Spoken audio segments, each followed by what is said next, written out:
welcome to my channel.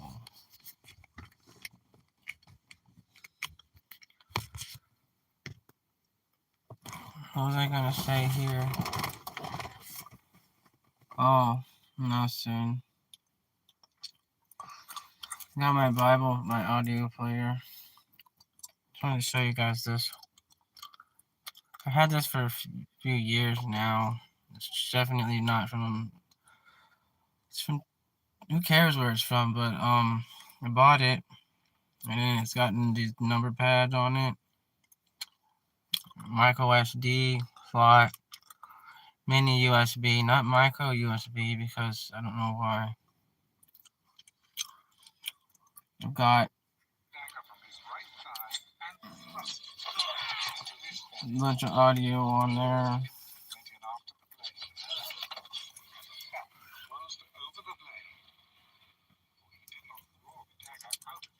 I went to church and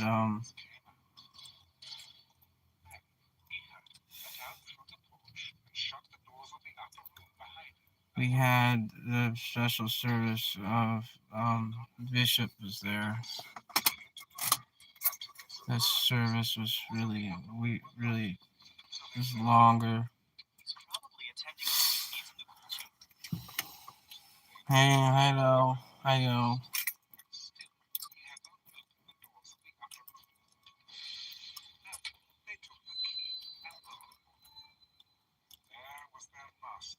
Just gonna wait till somebody gets on here. If somebody wants to watch this, you can't. You might guess, but I want some live people.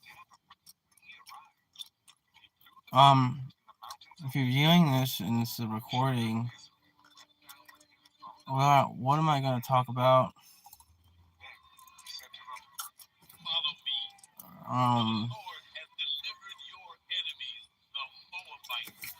Not much. I'm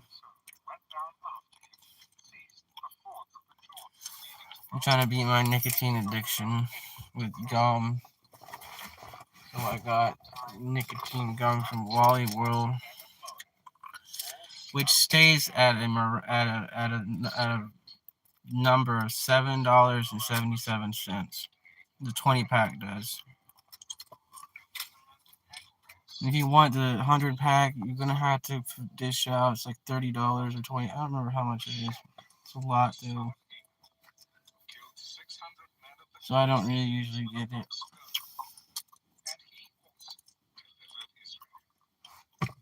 Well, I'm a tightwad, so I should probably buy it one day.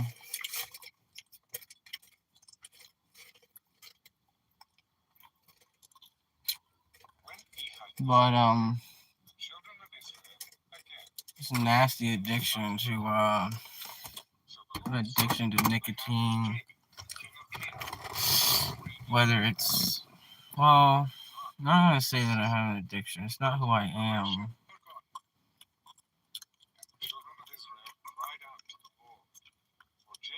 But it was really intense seeing the leader of the Greek Orthodox Archdiocese, the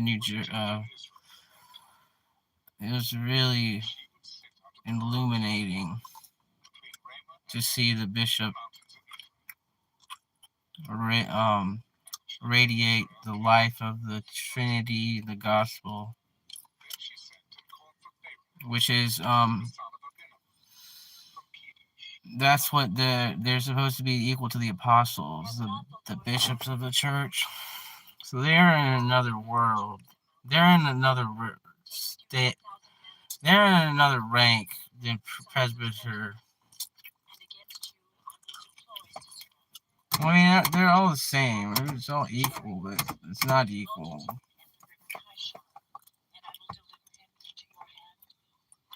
So there's a special service. We had a special service at the Greek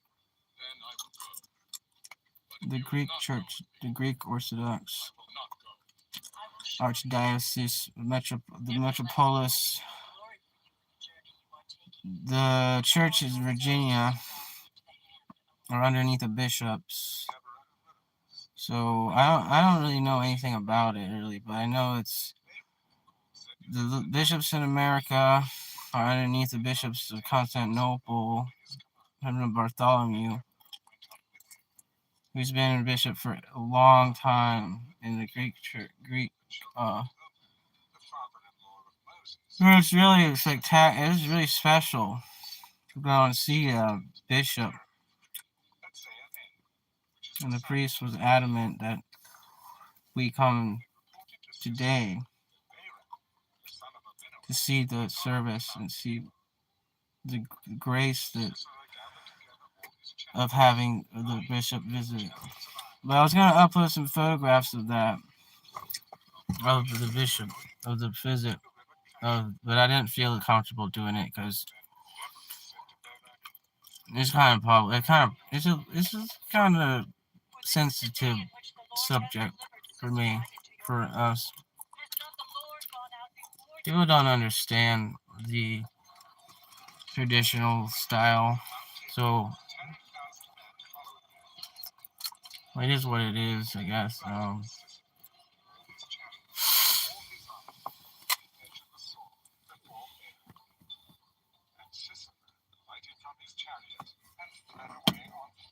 Um,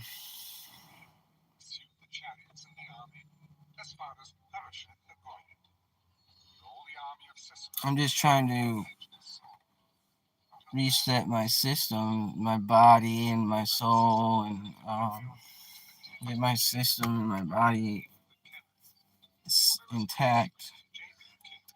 Keep my soul pure and my body so far as I can. So I'm saying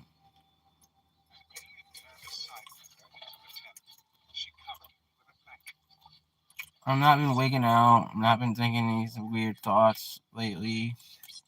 So I've been thinking about these food bank people that when you're so poor and you have to go get food from places, I would object to doing that, to having to do that, because there are entities that hound people, hound us. It's like in this town or something, there's something real scary about this. There's witches. There's these other worldly. I think they're all in the Illuminati or something. Some kind of adepts in some kind of mystery school or something that are from a different universe, and they know the poor people are cursed essentially, to where if you have to be so poor to beg people for food, you're pretty wretched and cursed in the eyes of everything. Most people have jobs, they have money, they can afford to do life and live, but when you're so down and out, this very pitiful thing. So be careful of that, of being taken advantage of by entities and entities or something at a food store or food bank or food storage place. This is what made me go crazy. I had to go fight some kind of witch or something. I had to fight some kind of witch that was using like Marvel comics, like evil villains against, like, I was hallucinating that the Venom symbiote from Spider-Man was real. And it was in my camper, my RV, and it was in my back bedroom. And there was a purple one, and there's these different colored. They're normally dark colored, but I had thought all those beings had come to life as if they were real. Like the guy that made up that stuff, Stan Lee, invented that stuff. But who knows? God only knows if they could create that, and then they could be like in another dimension, kind of like a truth in another dimension.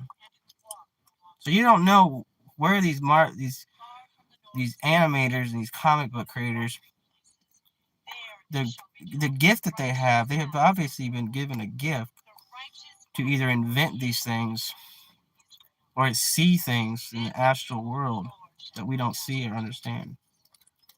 But nonetheless, it's all spooky stuff. And you can think Spider-Man is true or real, if you could think that, or any Fantastic Four.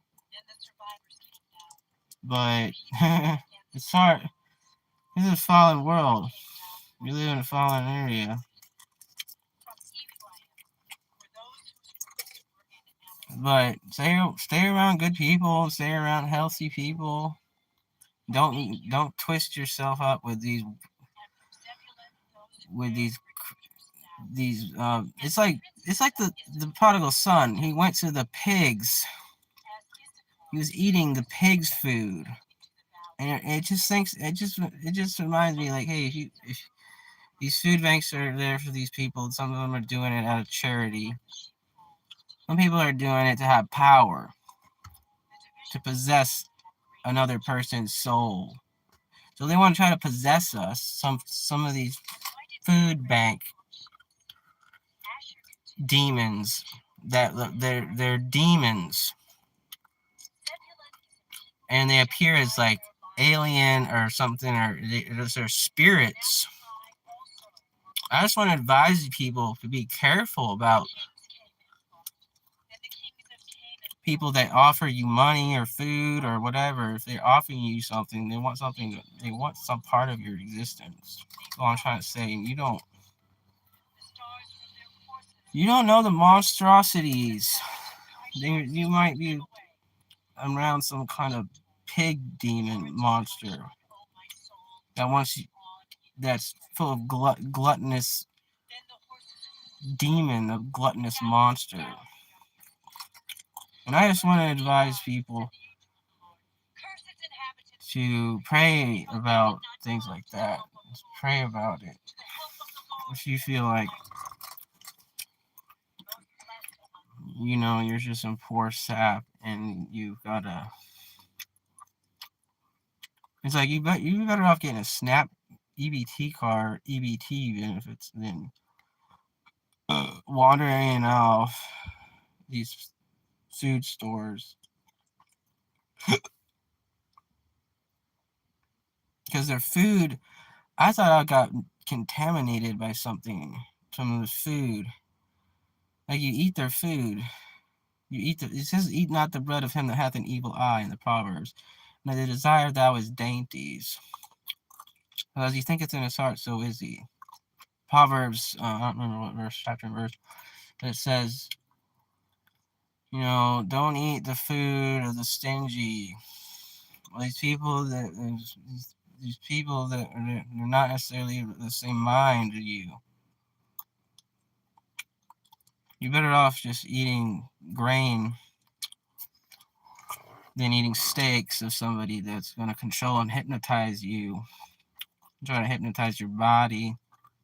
And these evil spirits entered me. I swear I heard something from YouTube that I saw where some guy was claiming to be a dark wizard. His name is Burial Goods on YouTube. Well, he had this one animation where these pigs are arguing with each other about the oats sharing food with each other, and this one pig, who's very stout, proud and arrogant, proud one, is like talking about the oats being like given by the gods. And well, it's just in this other pig who's he's like, share me your oats, brother. And then the other pig who's eating the oats is like, no, this oats were given to me by the tall, skinny gods. And then he was like, and then the other pig who's like fearful and timid about it all because he knows that he's talking about how, oh, they're just trying to fatten us up to slaughter us, and he's saying, brother, he's like, don't eat the oats, you won't reach that girth for the tall skinny gods. And then he said he witnessed them eating pig flesh one night, and all of a sudden it was like that video came out around the same time that I went to the food bank, and I got some free food. It was right next to a lodge, Freemasonic lodge. I don't have anything against Freemasons, but I don't have anything against other people. I don't feel good talking slander about organizations, but they were. It was like something rubbed off on me, and I went in there, and it was like I was hearing the voices. I was hearing the voices of those pigs in my lower abdomen. It was like an entity. From viewing that video, an entity had like it was like something evil incarnated itself into my being. Is all I'm trying to say. And from then on, I started to hallucinate, and these like spirits started to enter me, and I started to go crazy. So that's what happened to me. The internet, through the internet, the interweb. Internet is a foul place to go to be hypnotized by. You don't want to go on YouTube and look at all these creepy videos of these creepy content makers that make all this creepy stuff. And so just my 2 cents on that. So the 2 cents would be, say some prayers. Don't go jumbling on the internet and watching all this spooky stuff people keep juicing out in order to hypnotize you, in order for you to follow along the way. They're not Christian. All these content creators are not Christ oriented. They do not believe in God's truth. They slander God. They basically are little gods in their own mind. They're witches and sorcerers, actually, that want you to be underneath their domain and their power control. There's entities, the ruling archon, nefarious, behind the curtain. You don't know. These people probably have a crystal ball. God only knows. They might have a crystal ball, and they might be seeing things into the internet through the dark web of. Because there is a certain dark webbing that is a connection. Just like because there's a webbing of the truth, Satan has a reversal, an inversion of all that. That you could get trapped into, which is why you want to stay close to the church and stay away from these controllers and these manipulators on the internet. It could be someone on Reddit. Somebody could be on Reddit. Somebody could be on YouTube on here. So it's best to use your vocals, your talents, not to toy around with things and be a harlot in the eyes of, just like some kind of spiritual witch, a Wiccan. But you just stay away from Wiccans. All I gotta say. And they could be following us around right now. So, the light of the God, stay in the church and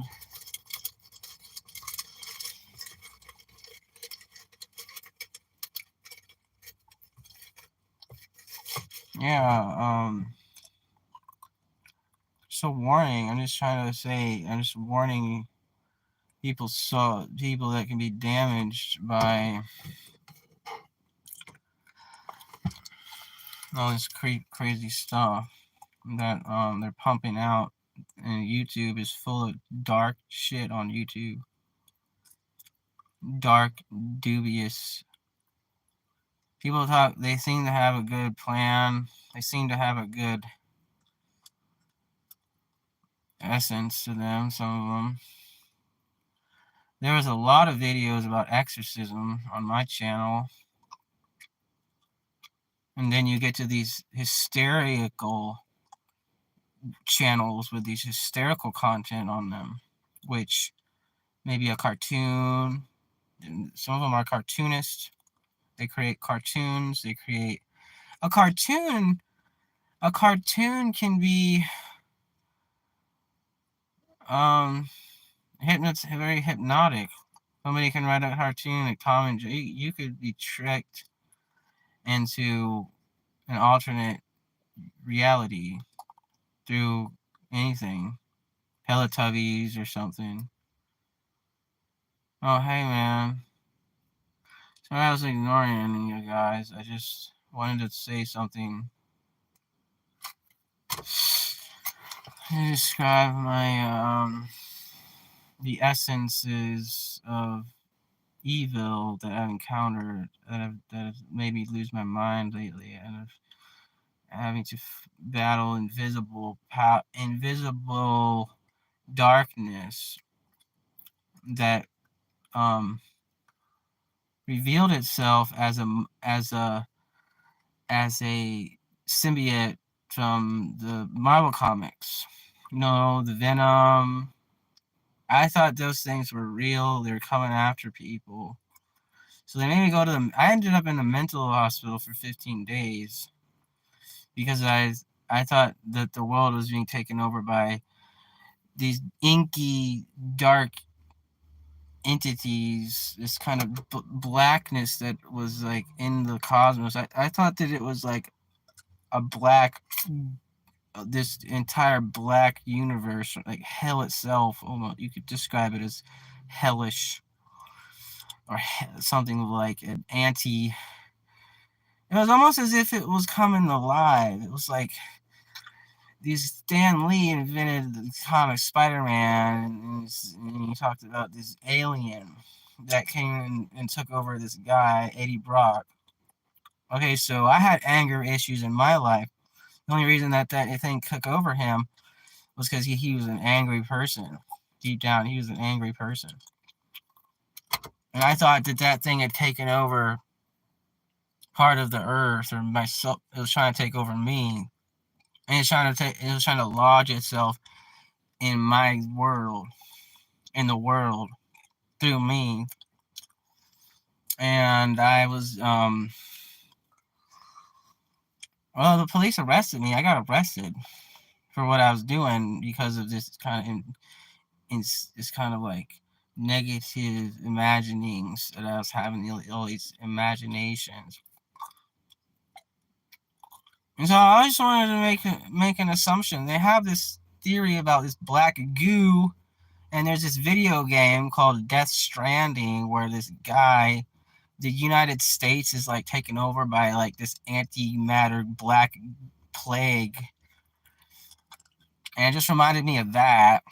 If you ever played that movie, it was made by Hideo Kojima. He made the Metal Gear Solid series.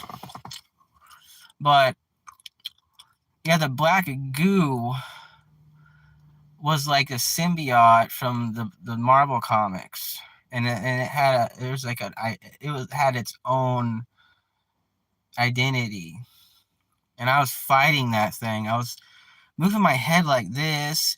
I was making these noises because they said that sonic noises is what can actually destroy it or cause it to leave, like disintegrate it, kind of. So you go, I was going like that, going like this. I was holding my breath too. I was almost dying.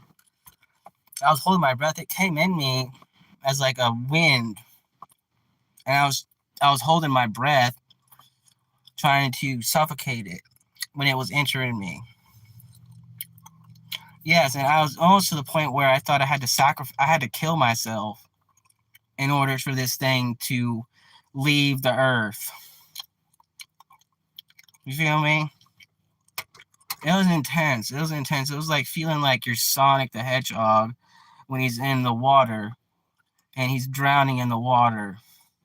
Almost, it felt like that. It felt like that. If you want to describe suffocation, is a horrible way to die. I think that's one of the most horrible ways to die. Suffocation is horrible. It's horrible especially when you feel like the apocalypse is happening and you're the only way, because you have a mental disorder, obviously, from being isolated from society because society doesn't like you or something. Well, if people keep this isolation, anything. I just wanted to explain my personal, I don't know.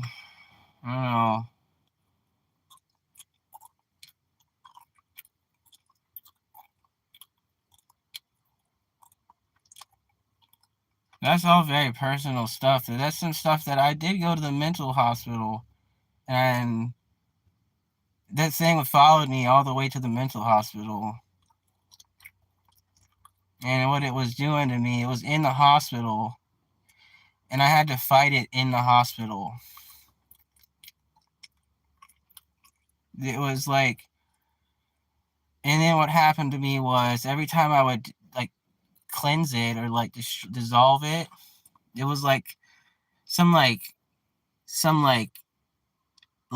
divine like it was like, I don't know what to say, man. I don't want to put people in some kind of delirious world of delirium, because that's what this is. This is from a mushroom that I took a year ago, which probably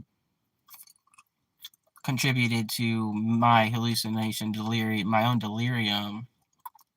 But nonetheless, there's divine power within the mushroom itself that's scary to me. It should be scary to anybody.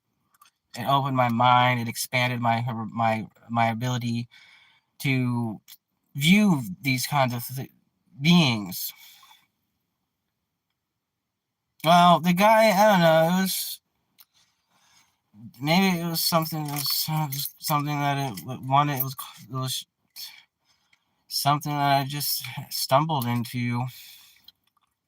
I never had any experience with those mushrooms. I've been taking them for years, and I never experienced anything remotely close to the effects that I experienced from these one place that I got them from. It was Soma Supply, something Soma Supplies, something Soma. Well, anyways,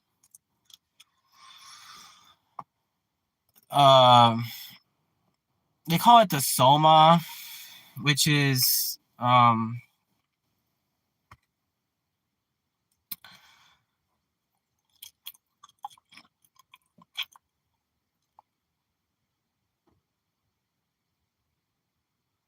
don't know, man. It could be. It's just natural. It's just It's just. Oh, I don't know what to say, man. It's too deep for words. It's really too deep just to really fathom. Because if people take this stuff and they see into the mystical reality, they could see this. People take these strong mushrooms, these strong amanitas. There's a whole other world that they're opening themselves up in. I'm scared of them now. I don't want to take them anymore. I don't want to do them again. Probably. Never gonna do that.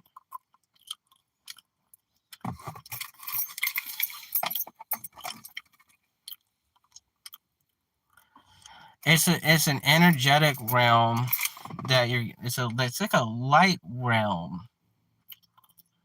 That's what this guy that I met, this guy that knew these people that did them, and they were like, this lights, it's like the pre-eternal light realms of God, that God created everything, and he's uncreated, and there's an uncreated material world itself is made up of like angelic light or something. And I was seeing the angelic light realm in the creation and matter. I could look at like a car, I could look at a blade of grass or something made with wood and see angel, like little mini tiny little angel beings. So it, in a sense, it opens you up to another world that you're not aware of, that we are connected with on a deep, very deep personal level, very deep. I don't want to try to paint it as wholesome or whatever, but what was it that happened to me? Weird stuff, man. I thought the police were after me from like New Zealand. I thought New Zealand authorities and someone from New Zealand. I was hearing voices of something spooky, like some cops or something.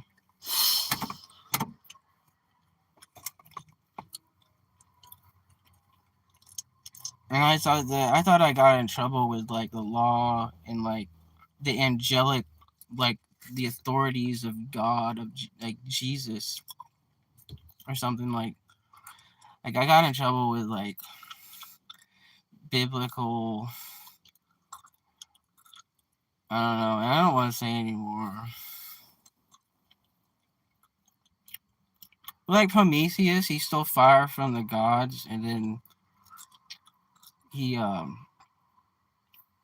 was punished by Zeus. He was punished for it. I remember there's a myth about that. He had his liver eaten every night, and his liver regrew. The birds ate his liver, and his liver would go back, and it happened over and over and over and over. That was his punishment for stealing from Zeus.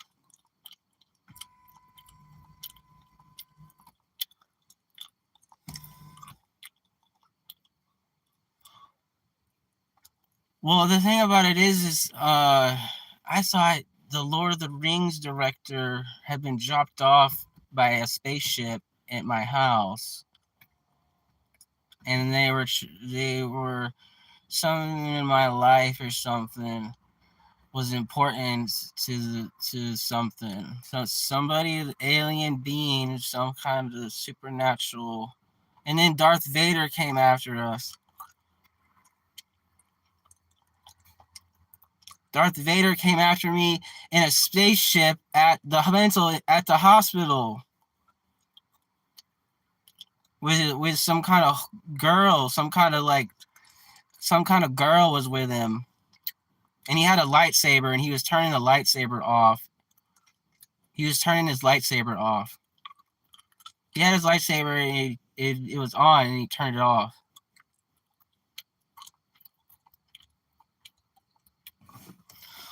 These film directors are into some real tricky stuff, man. I swear, I think they were profiting off of me,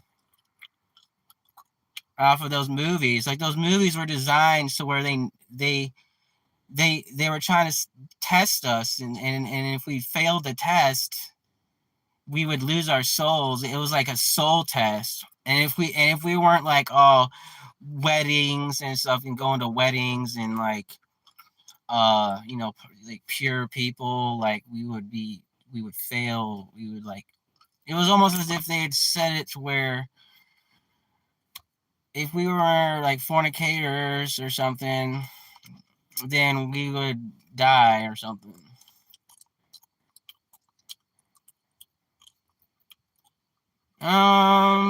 Maybe it was like there's gods that there's god be like existences that have control of the future, I guess,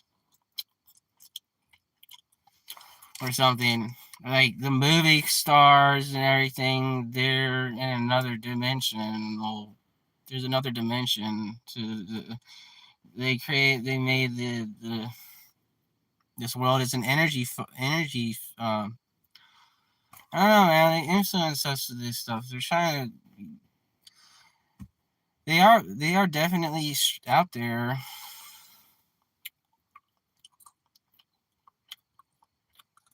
They're really interesting, deep. This is really deep conversation, though. I haven't had right here, right now. To think about, to talk about,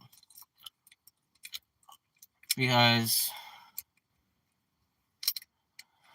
I don't know. I was actually hallucinating that they're making us like digitized. Like we were going into a digital age, and there are these whole space beings that existed that were on this like space shuttle, and there's like a whole nother world on the space shuttle. They were uploaded to the digital reality, which we weren't a part of. I wasn't in, but it was like some people from they were. It wasn't a real world though. It was like a world that was created. It was a created world. It couldn't have been what God necessarily, the divine created divinity may not have made. When I thought I was being somebody had tapped into my solar plexus or something. Something had tapped into something, and I was like, it was some kind of like, it was weird, man. I don't want to say it no more because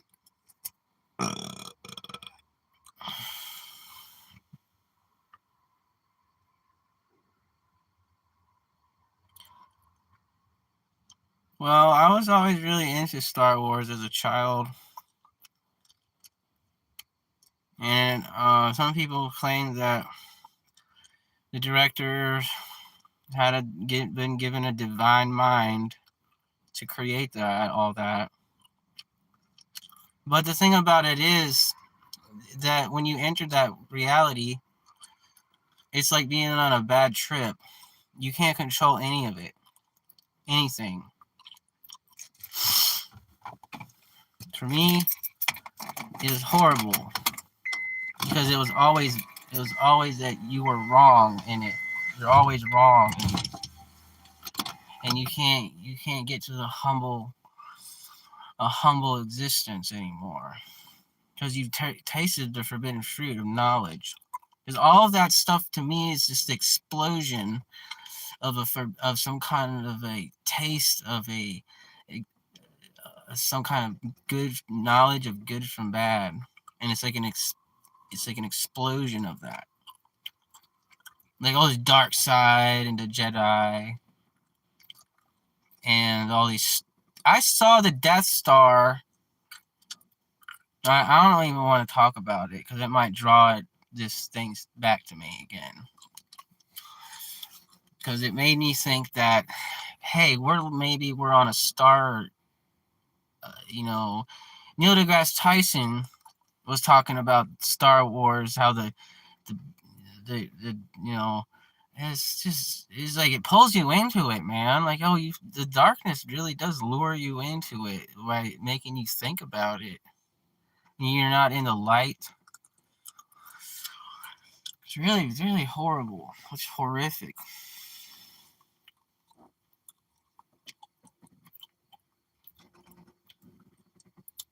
So there's this Orthodox thing where it says the good guys wear black, and it has the priests as the Jedi, which I thought was pretty pretty weird. There's this meme that somebody created. The good guys wear black. But so does the dark side, though. And then the dark side wears black, too. Or the dark side will use it, too.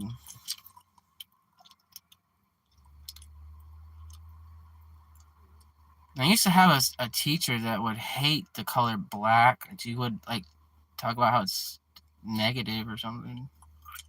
There's something nefarious about it. About black colors. Wearing black. It's evil. You know, why do the popes wear white? Why does the Vatican wear white? Not hating on them or anything, but...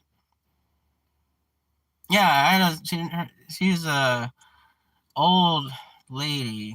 She was a private school teacher and she had homeschool children. And my mom met her. We met her. We actually lived with her for like 6 months in Florida. And she showed us all these spooky videos about the end of the world and stuff like that.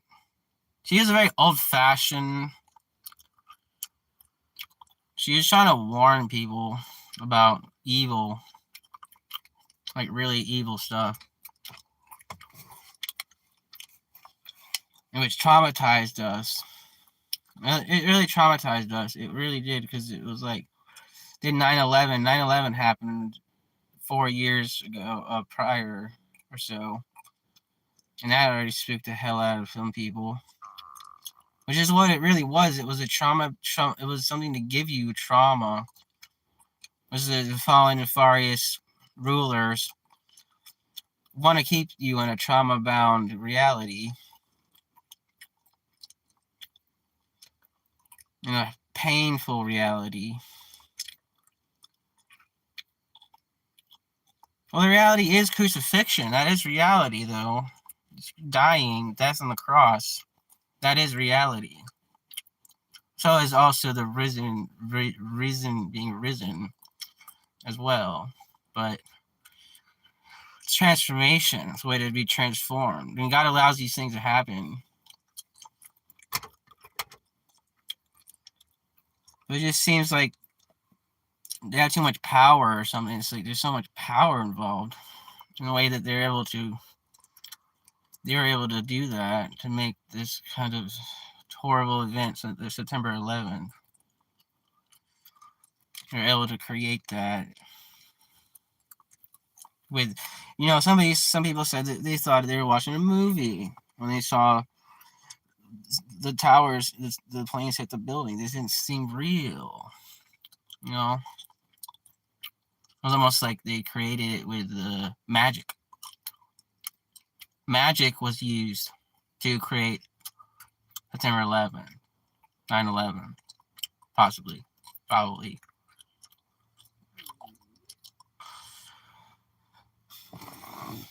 I'm probably smoking too much.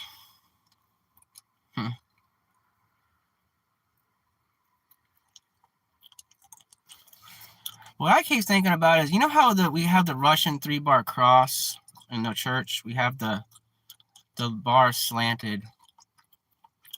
And you have this idea of these bar reality,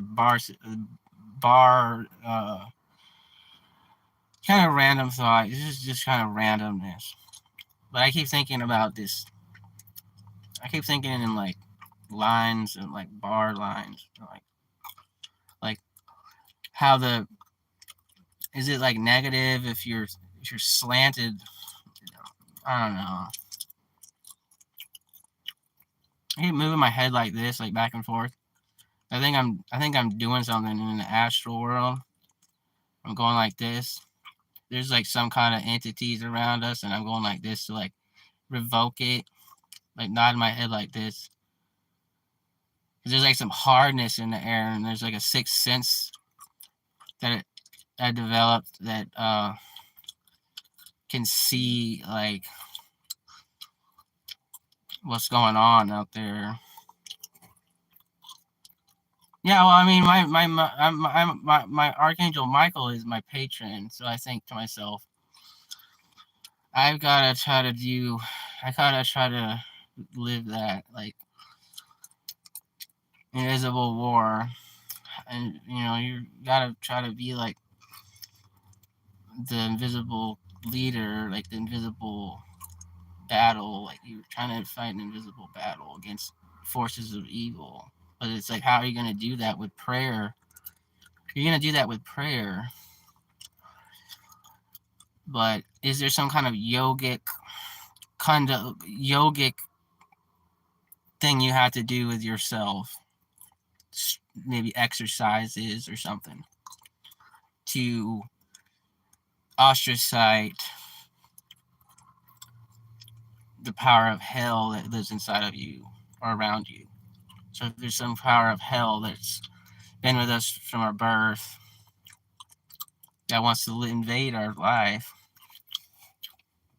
you're figuring out how to isolate evil and hell inside of you, the hell that's around you, that's around us. So if God gave us saliva, and some animals will they have poison in them. Not saliva. I'm not saying anything that you have to spit at anything. But in the church, the priest will blow on people, the sign of the cross, and when they're charismating people. I'm just trying to talk about.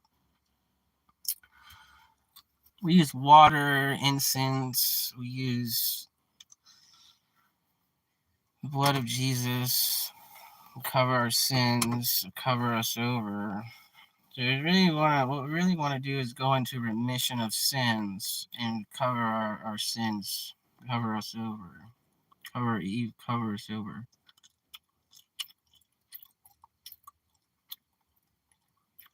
Because to be burned to me is like the atmosphere probably will burn creation. Divinity within the cosmos will evaporate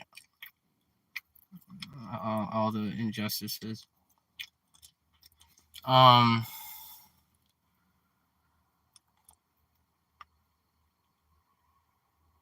I'll pray to my guardian angel. I'll pray,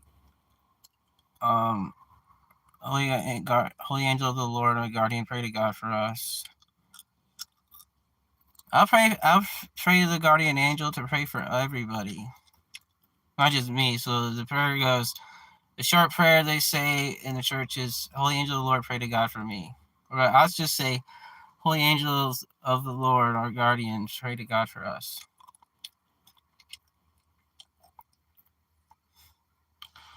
Or something of that nature, something like that.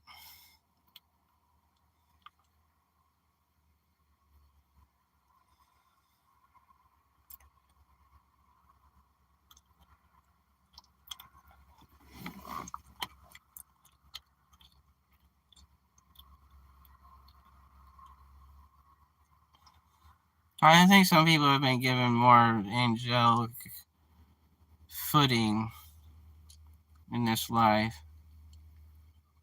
in this world, maybe, in this world. So I feel like it has to be done. You have to think of that. That's what Christ did. He, selfless giving for yourself, for the whole world. It's very easy for the ego to get involved in all that, though. It can be very egocentric and delusion. You can be very delusion deranged from all that. Narcissism can be entwined in this idea of universalism. It is universalism itself. You're like an ant. You just feel like an ant. Ants are very humble, very strong. They're very small. They get what they get. They get what they get. They get things. Go to the ant, thou sluggard. Go to the ant, it says in Proverbs.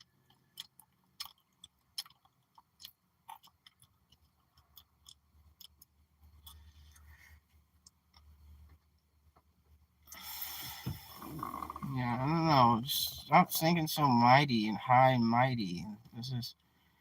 There's a certain violence. There's a certain kind of like, I don't know.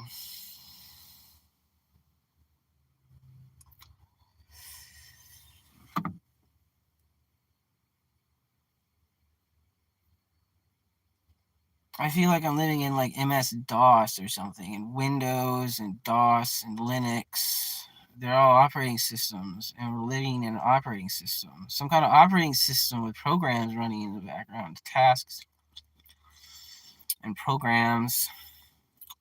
And I feel like I'm just a nerd, as all of us could be, just some kind of nerd living within the OS. Yeah, it's definitely becoming like something, man. And we have discs in our back. We have compact discs that have data on them. But yet somebody could slide it. Think about it, if a disc in your back was damaged or something, if something was in it that was ruling us. Imagine we had discuses in the church. There's these mysterious, this idea of the disc or a wheel is fiery wheel. There's this fiery wheel imagery in Ezekiel. There's like, I don't know where I'm going with that. Just ignore me. Yeah, be like the bee and don't be like the fly. Which there are fly aliens, man. I've encountered them. They're more hideous and awesome. Awful. Not awesome. But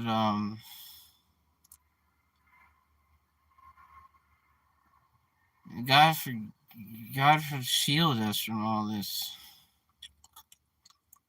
All that.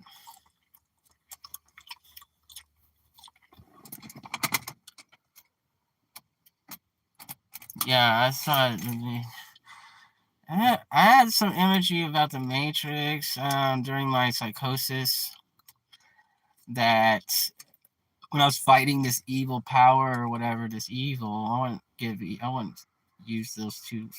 I would, but anyways, I was seeing these,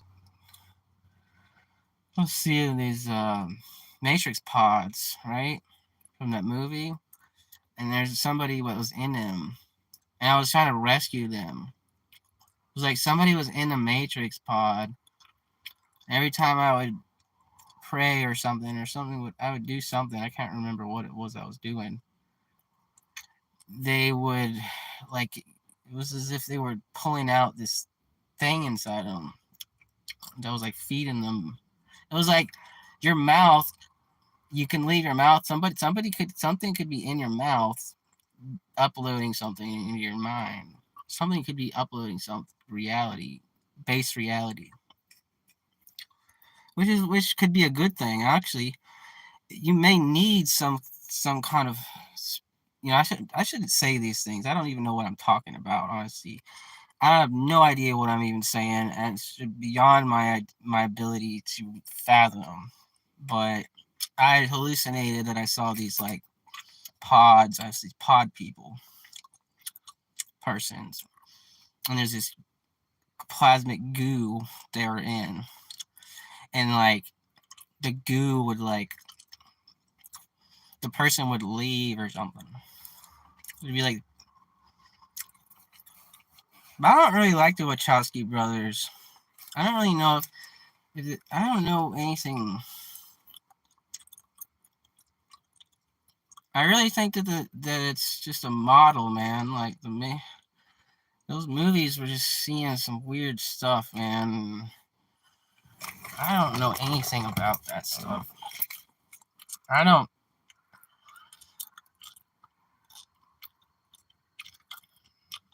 I remember before in the past shorts, you talk about technology, technological matrix, and digitization.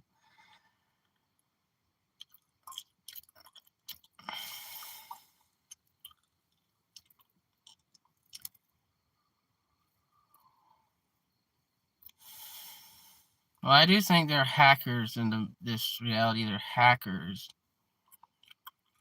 And my guys would be, I want to be the anti-venom, antivirus, an anti-hacker,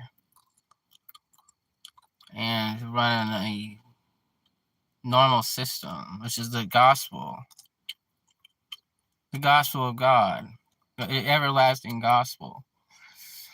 He says in Revelation that the everlasting gospel is going to be preached to every soul.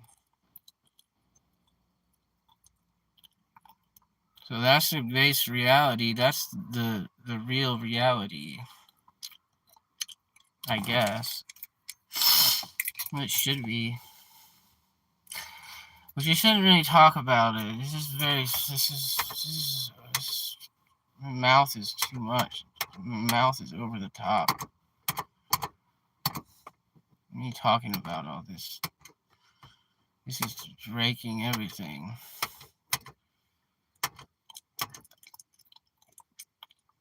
Like, people shouldn't talk about things they don't know.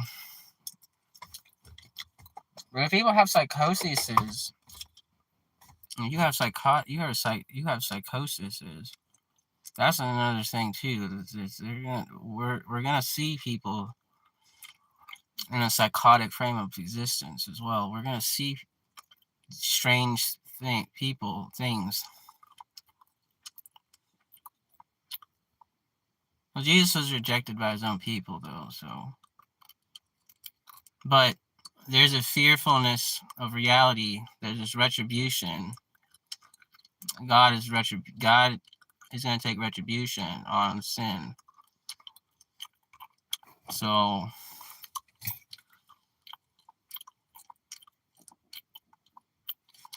God is vengeful. I mean, he's merciful. He's full of mercy.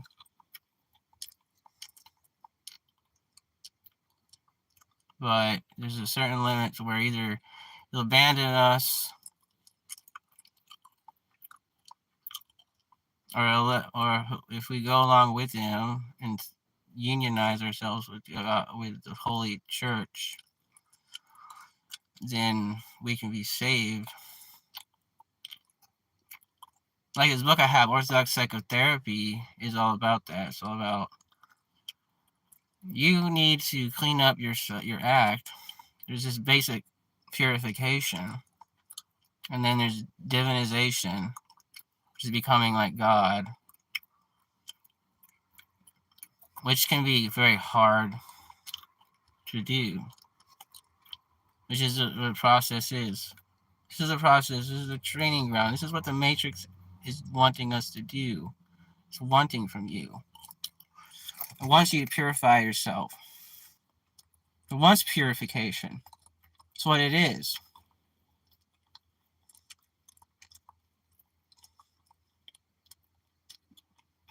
Yeah, in his book, Hierotheos Vlachos, Bishop Hierotheos Vlachos wrote that book, and then he wrote another book that I uploaded. I actually read the whole book and put it on the internet. It's called the Illness and Cure of the Soul in the Orthodox Tradition, which I'm very divorced from. I don't feel. I mean, I went to church. Okay, I took holy. I'm trying to take the holy things. Trying to live my life, and the only way you're gonna do that is you take communion. It's a way for you to be union with the church and with Christ, the holy mysteries. So God gives the holy mysteries. And my mom said that my parents were in theosis when they had us, their kids, or my family. So I exist because of the church. But I could say that. I could definitely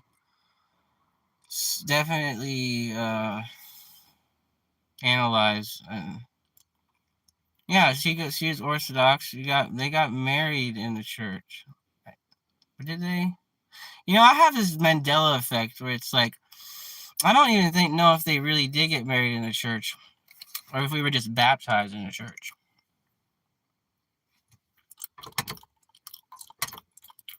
And that it was so long ago. I don't remember.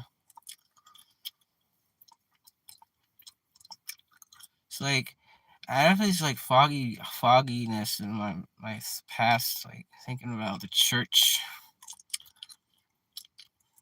like my parents in the church. It's foggy.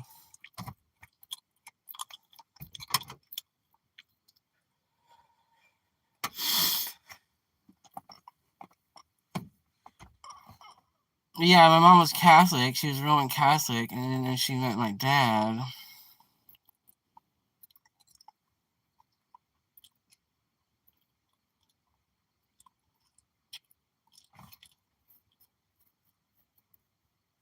Who was from Russia, Ukraine, and she discovered the rich spirituality of the Russian church because of his.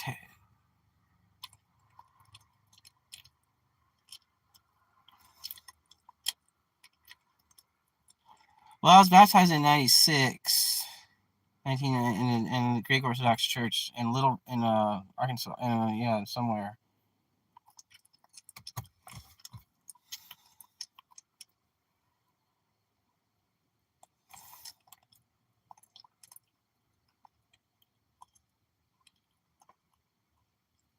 Yeah, it was pretty much a blessing, man. But those passions, man, in your childhood, they'll take over somebody. I remember being being this little kid. The only thing I could think about at church was the condiments that'd be after church, like the sodas and stuff like that. So it was a sugar addiction. I was a sugar junkie. I couldn't keep my mind. I remember seeing Jesus on a cross, and I was just thinking to myself, why did he have to die? I was a very introspective little chap back then. Still am. But it was like this intuition and intimation. I didn't never ask anybody about it. About it was almost as if Satan didn't want me to learn about it, because it knew that if I had learned about it, I'd get real interested in it, and then it would change a lot of things in the world, in my life. It could change a lot of things. Like, for an example,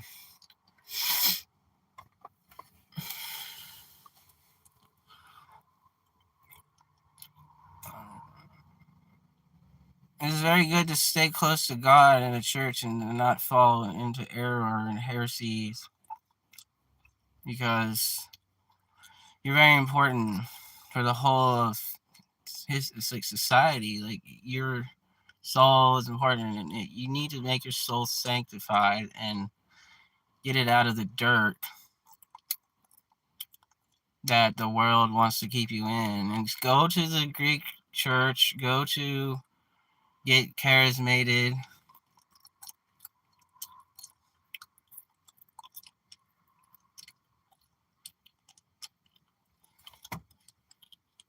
because of the mystery of God is the only real God. You can't find God in the Western Christendom, in my views.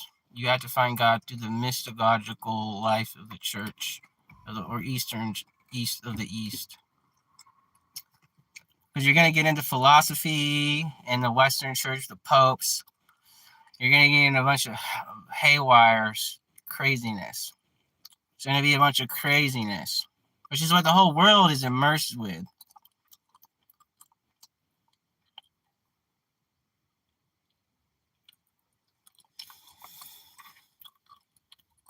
the Latins.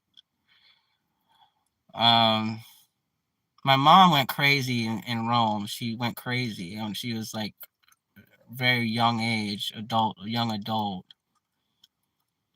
She was possessed by Satan, by something possessed her.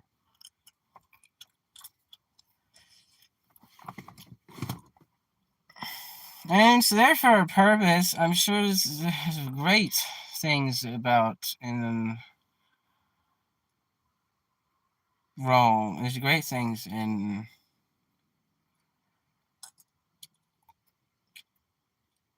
They have a divorced. They're divorced though from the whole. They call themselves the whole, which is what they call themselves the whole. But there's so much horrible things. There's so much. I don't know what the heck it is, man. But I was hallucinating seeing these things too, seeing like old pictures of like cardinals and like famous Catholic authority figures, like and it's seeing them as like demons or monsters. I was having a very bad hallucination. It was like I was having a very bad time at the time. I was doing those damn amanitas,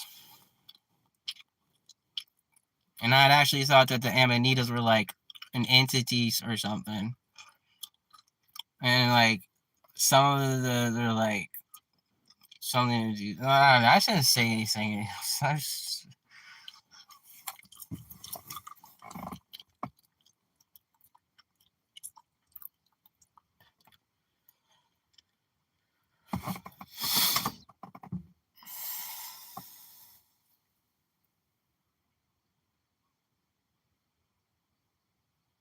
Yeah, well, he passed on Easter, wasn't it?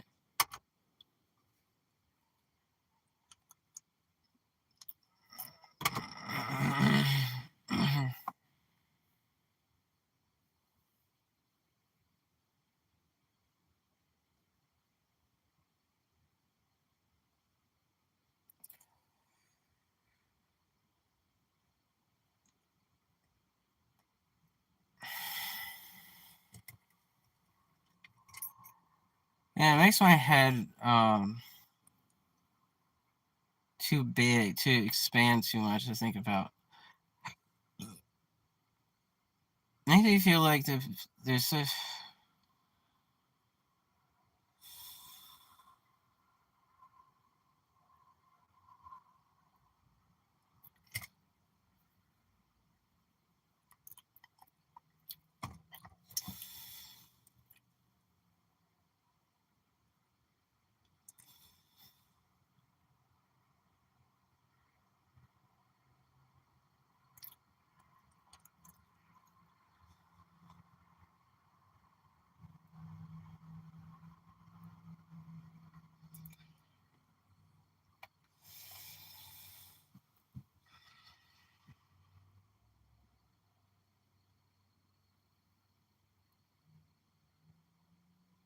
Was it on Easter? Was it the day after or before?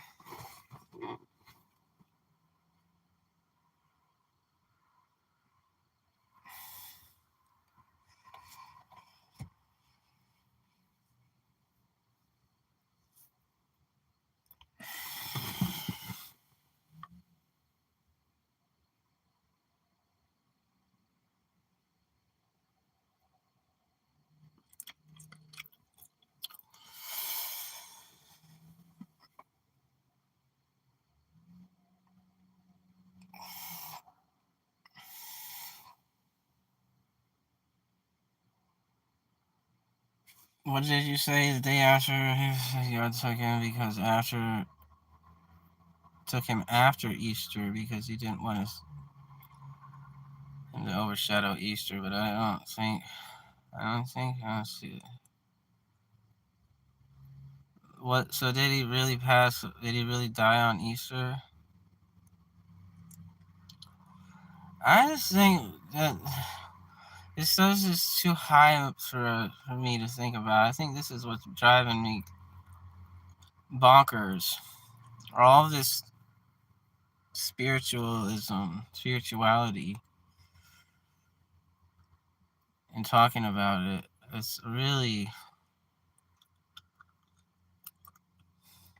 not meant to be a mind virus. And so I'm not trying to be a mind virus. I'm trying to alleviate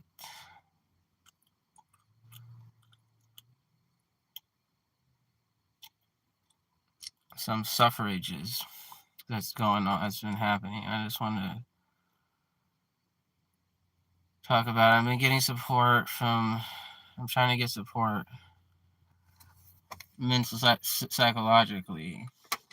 And so medication doesn't really help me. I don't think the sleep medication helps me. I don't know if this medication helps me. Yeah, I shouldn't dwell on anything. Don't be obsessed about anything at all. Like, whatever. It's just that's nuts. That's nonsense to obsess and go on and on and on and on. That's what's wrong with society. Judge not that ye not be judged. Do not condemn that ye not be condemned. I mean, Christ teaches the remedies for the human soul, the sicknesses. And if you follow his commands, not your commands that you invent, you will receive redemption, sanctification. There's a sanctified, hallow thy vessel, hallow your temple. And, make yourself partake of the light, which is not the phony light of the devil, which is the light that he wants you to see with your visibly, or invisibly with your imagination. This is the light that's of knowledge. That's the phony baloney. That's not the real light. The light of the truth is a person. Like seeing the bishop today in a church, that was seeing light of Christ, Jesus. Like you become holy by being around holy persons. And so Trinity is a personal thing. It's a personal God. It's nothing more important than another individual.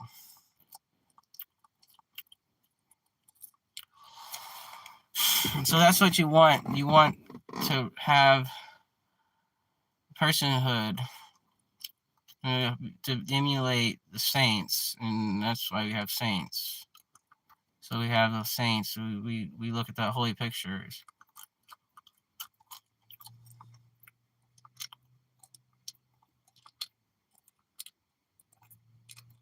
Yeah, it's about communion. It's about participation in the life of Christ, Jesus. It's not about conjectures or rationals. The mind, the head, the brain, the mind. It's about touching the sacred and then having that transform your being and seeing the sacred, and seeing the truth, seeing the light, and having it overshadow you, overcome your darkness. Which is it's not something you can do on your own at all. In my opinion, you have to open yourself up to grace.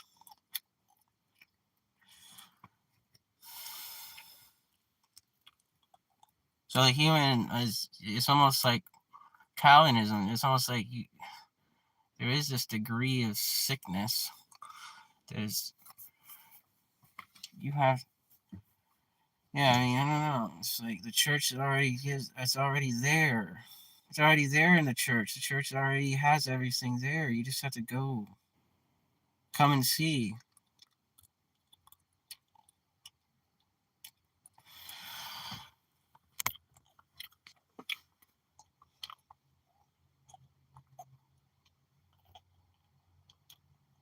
Don't read the Apocalypse of St. John and have the necessary. I mean, read the Apocalypse, but don't.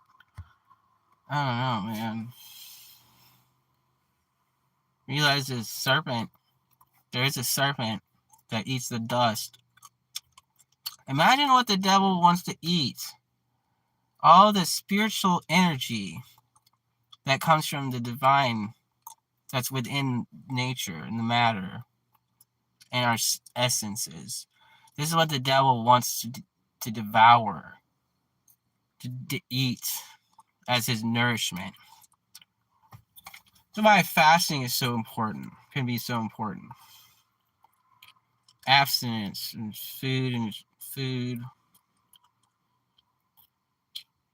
Yeah, it is terrible, but those mushrooms can make you see hell for one thing. But there's this saying that you can't, you have to see hell to appreciate so sometimes. Well, I thought I had a dragon inside of me, or some kind of being was inside of me. I was trying to, something was inside of me or something. I thought I was living Revelation 12 with the dragon and and the angels of God, angels fighting the dragon. The apocalypse. I was imagining every time I moved my head, it was like a slash. I was like slashing it with my head like this.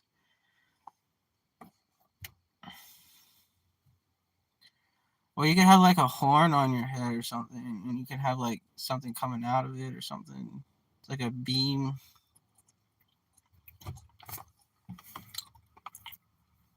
I don't know. I don't know. I don't want to see. I don't want to know.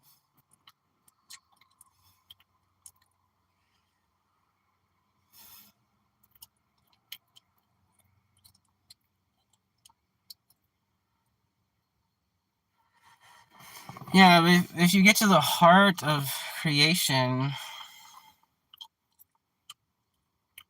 they want you to worship wood and sticks and things like that. And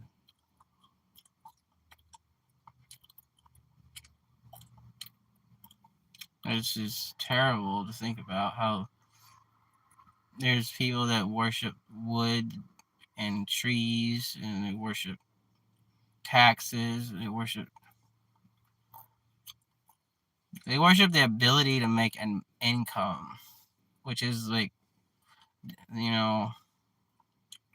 awful. It can go both ways,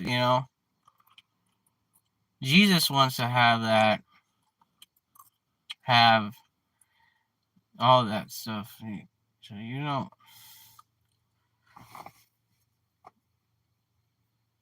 fall into plans of the plans of, yeah.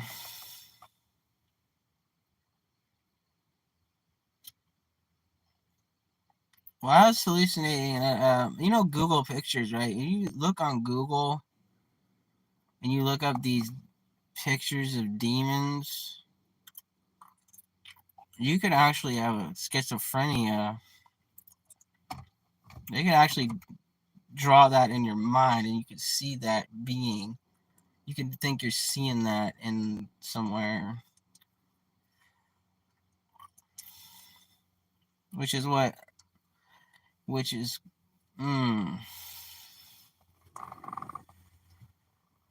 awful.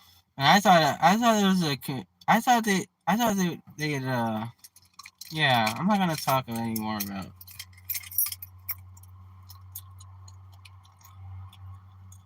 schizophrenia.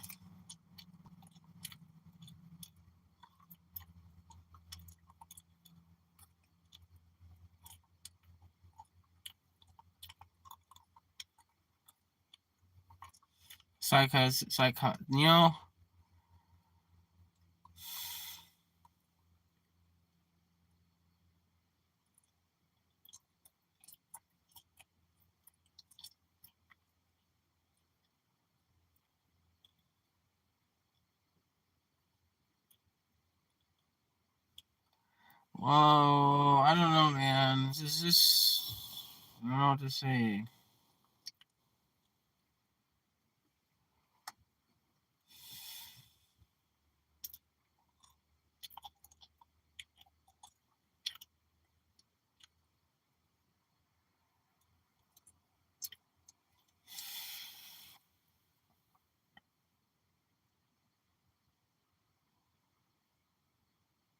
Should have just been going to church, and maybe all these monstrous imaginations would have left me alone. Wouldn't have to think about anything nefarious. Um,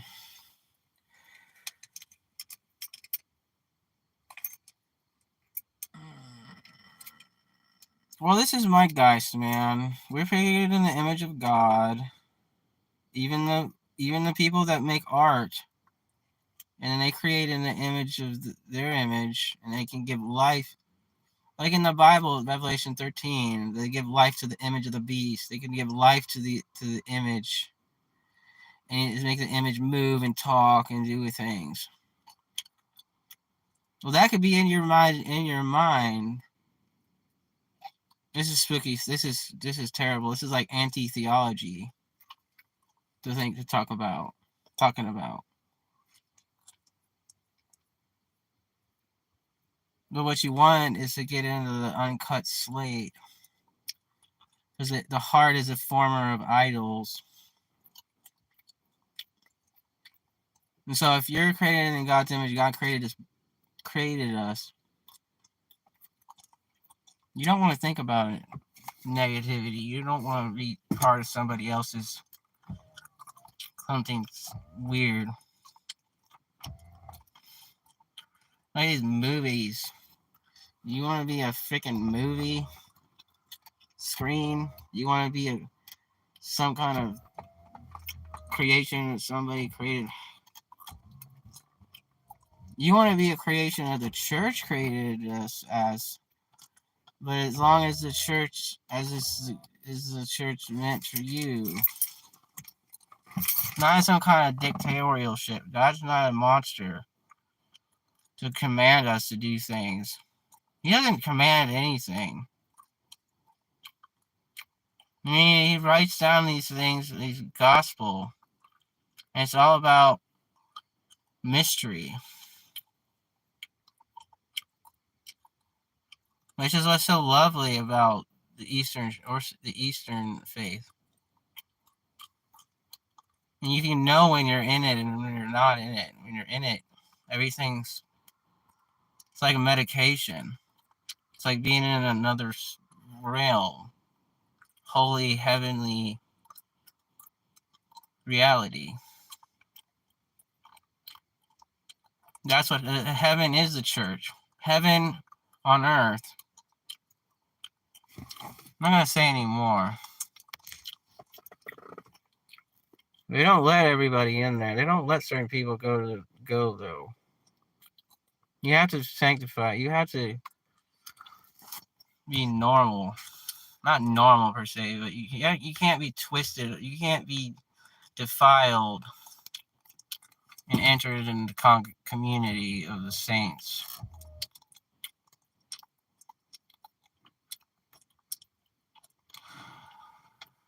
Yeah, Mount Athos. It'd be awesome if everything was like that. We were the Mount Athos.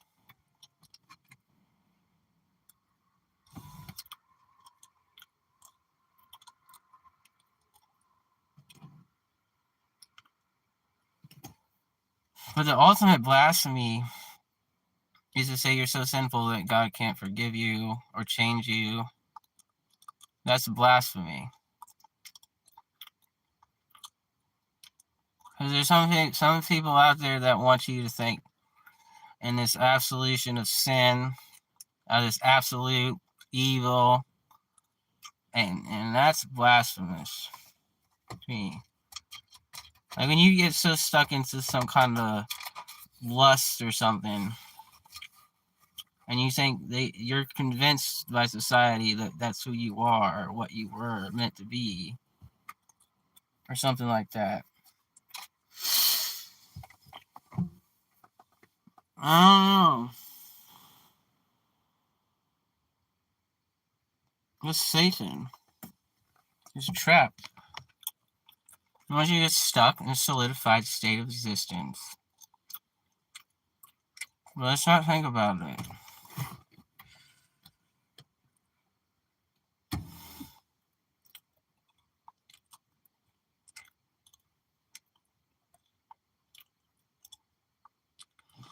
Yeah, it's just, it's not a shame, man. It's shameful.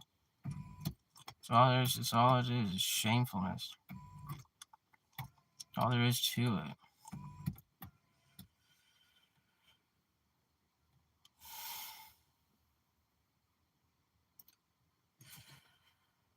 Like, I'm not my genitalia. And that's not what we are.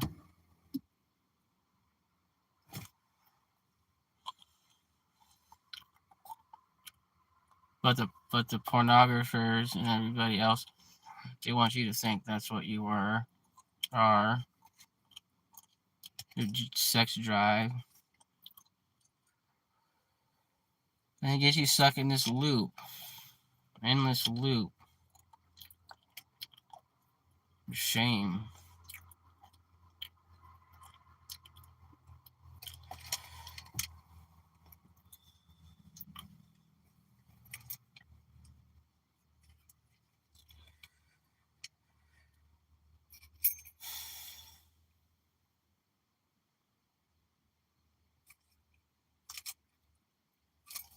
What was I gonna say?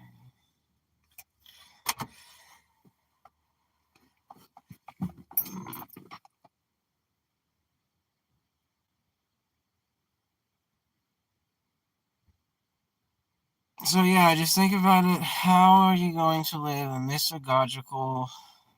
Well, you stay close to God and sure in Christ, and don't stray away. Don't stay away from Sunday service. Sunday.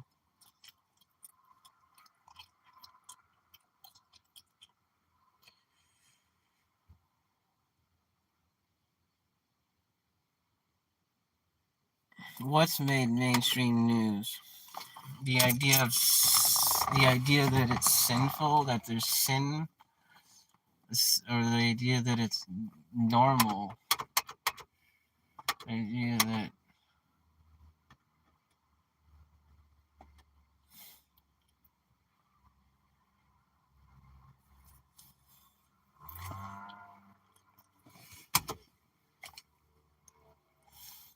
I don't even want to say anything anymore about it.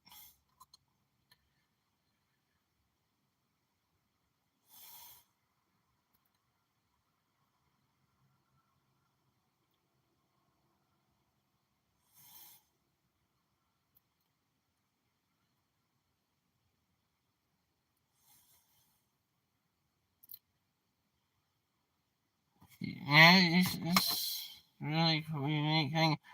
Did I tell you that that? Yeah, I don't know what I want to talk about. I'm gonna exit out though for now.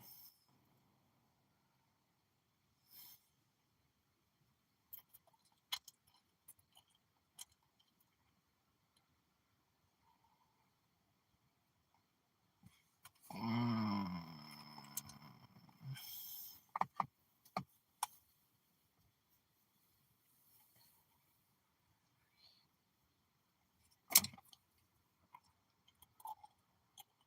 I found this really cool priest on the internet. His name is Father Deacon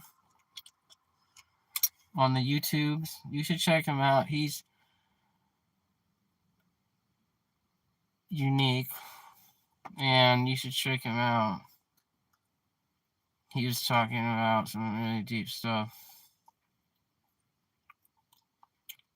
I don't know why I can't be popular like he is, but probably because I'm a nerd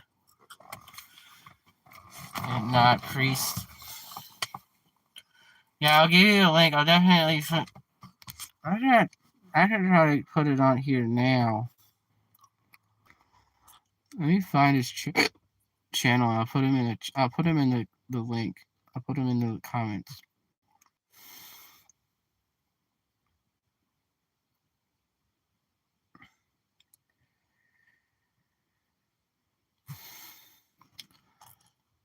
Okay, I think I found it.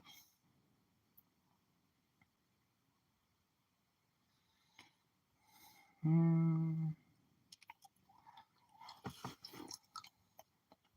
don't know how to put it. I don't know how to put a comment on here.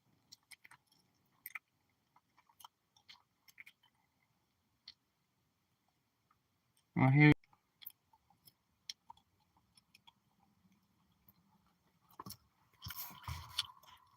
There's still hair.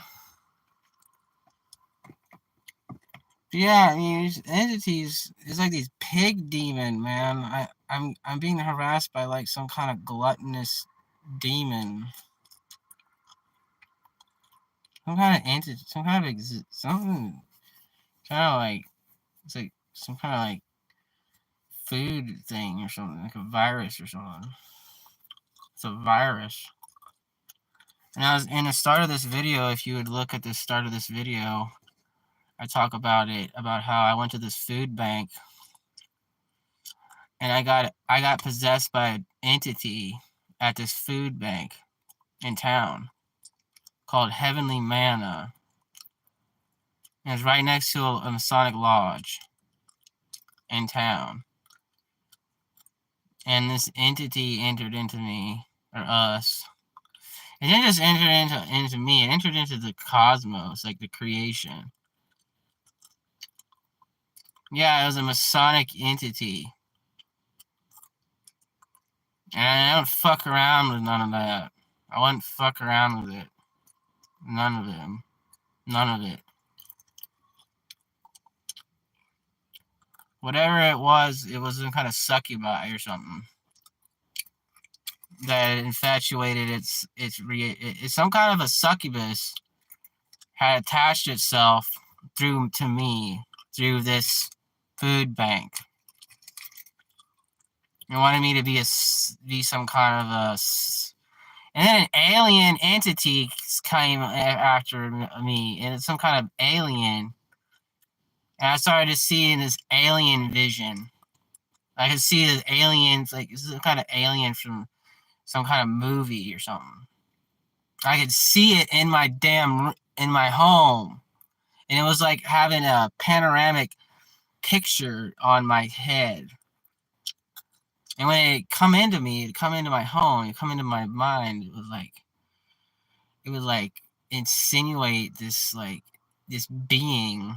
It was like this demon, this entity. It was horrible. It was pretty out there, man. It was pretty voodoo. It was voodoo that was being performed. Some kind of voodoo. Definitely not Christian at all. Definitely anti-Christ. It was an antichrist. It was an antichrist. It wasn't the antichrist. It was an antichrist that wanted to take my soul.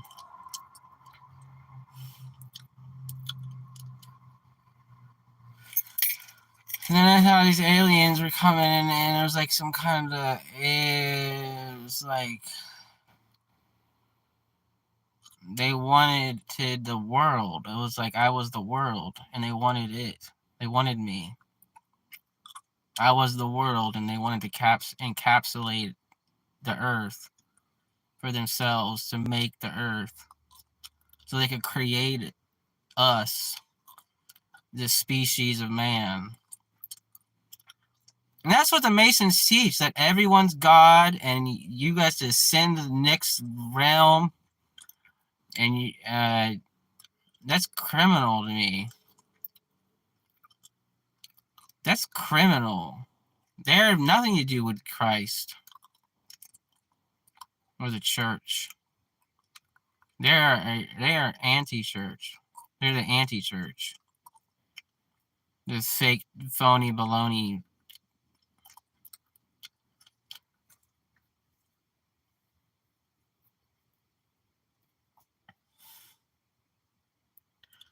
I think they're feminists, man. I think they're Egyptian. They're Egypt. They're from. They're Egypt Babel religions, realities, or unrealities. They can't be real. They can't be the um, as in Theo or God. They can't be. They just can't be, man.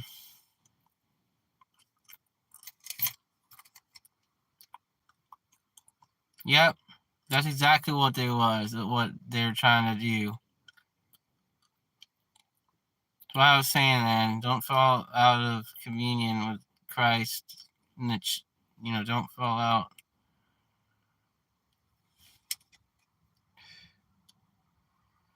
Yeah, plus that, and then you got that, which I don't think is more. I don't know.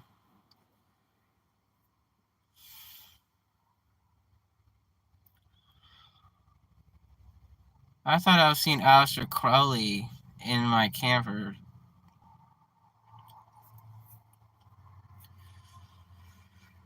And there's something about something inside there that was. He wanted to change his name to Crowley to make it sound like Aleister Holy. Now his name sound like Holy.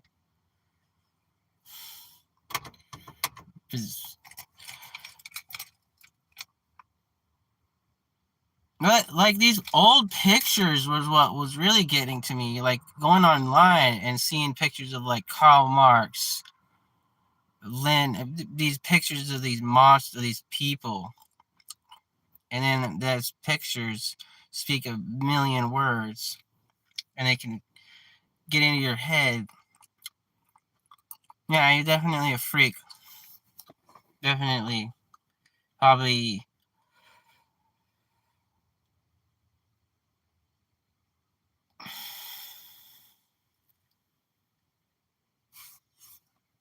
Don't talk.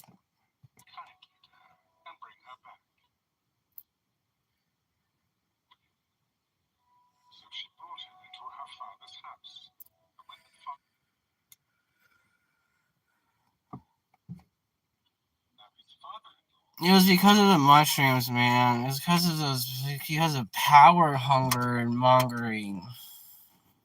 They didn't want us evil. They want power. They were after there's some kind of force that those mushrooms did. Those mushrooms did in my mind. They made me think some really weird stuff. I thought I'd turn into a pharaoh. Yeah. I'm definitely not that, though. I'm definitely not pharaoh. I can't do things. I'm not gonna do that. I'm not gonna pretend that.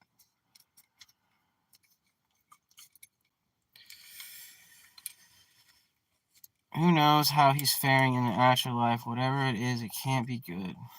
Amen.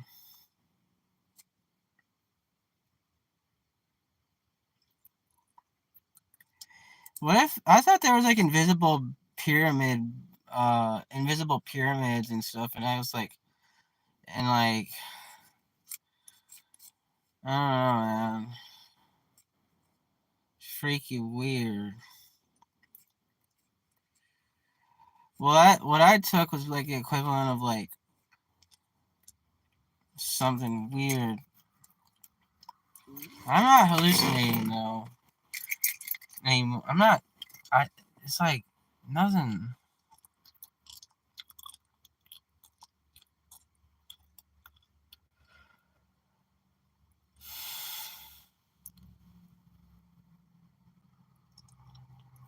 Yeah, because if you do experiment with them, you could have a flashback, which is what I think that a lot of people, you can have a flashback because I think when I was at the hospital, this guy told me that they could tell if you did LSD by this substance in your body. They're like pools in your body, and you're like you can like tell if you've done it or not.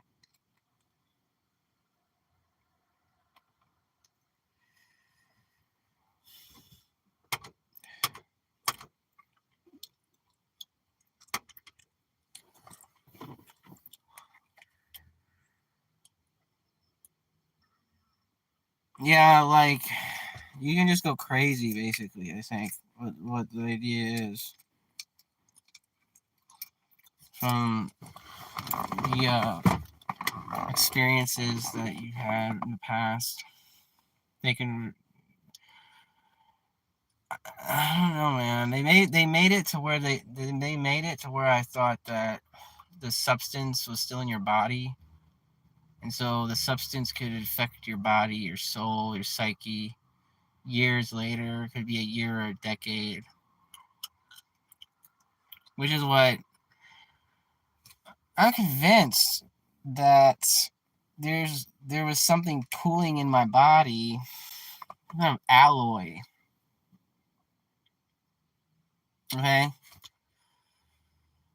I thought some kind of metallic metal, liquid metal inside of me, and I was moving my body, like my neck. In my neck, I thought it was like hardening inside of me, and I was moving my neck. As I was moving my neck, it was like I was getting more.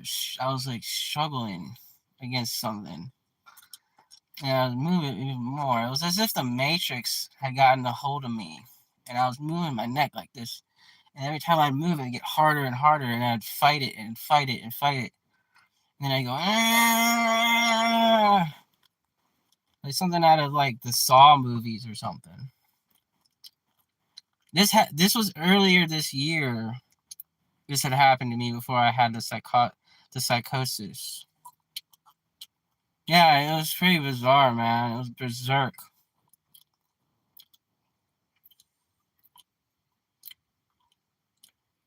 And from then on, I still think it's some kind of energy. I think it's some kind of energy that's latently inside of you. Some people, and it's coming to the surface, and it's like some kind of energy that you need to tap into or to cleanse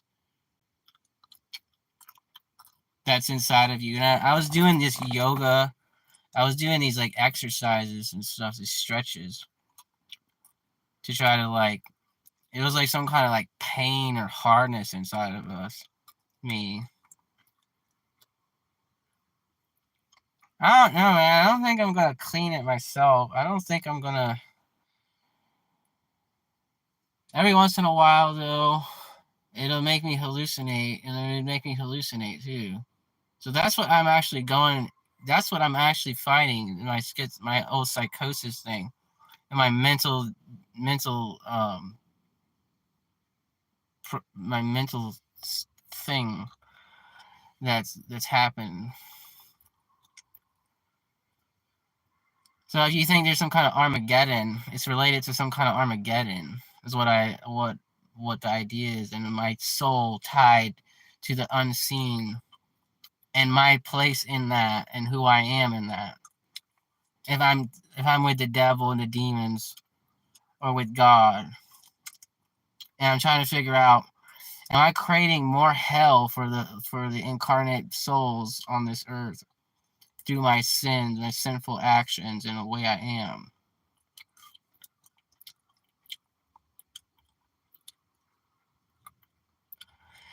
The hallucinations are like from persons that I've met in the past, and I feel like they're either suffering or they're in collusion with Satan, and they're harassing me.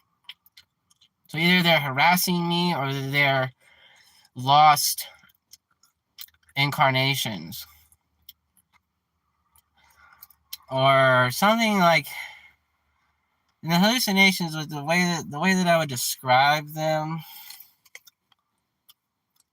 have something to do with the material, with the, like, you feel like you're in a video game and you're trying to look at the physical world around you as a construct of hell, or some demon has set up an idol in the invisible world, and you're trying to trash it down, you're trying to throw it away, or something like that, or somebody is using something in the world around you, and you don't know what they're really doing, but you're trying to figure it out, and you're trying to figure out what they're doing, and you're trying to do these like exercises or moving your head back and forth or something because you feel some kind of thing in the atmosphere. It's like a feeling thing. It's more like a feeling illusion or some kind of feeling. And I wanted yeah, I don't know. Does that explain hallucination? Is that explain? It's like a delirium, like a feeling, a hallucination. How would I describe it as a sensation, feeling, than an actual vivid like. It's like a sense that you have. It's like a sense of the air around you and in you. So it's like looking at the material world. You're sensing it. It's like you're scanning it and sensing it. Is there something out here that's trying to destroy my soul? Or is there something out there? Is it a benign world we live in? What kind of a atmosphere am I in? And there's these giant demons. I would see these dragons. I would see dragons. Okay? And a few times I've seen like somebody drawing something in my mind or something. Somebody was using a draw like a stencil or a pencil or something and was drawing something in my mind like an idol. And that's another thing too. Giant beings, sensing, feeling like people that you met are like giants or something. Or there's like some giant people in the sky somewhere. Trolls or something. Or you see fairies or there's fairies.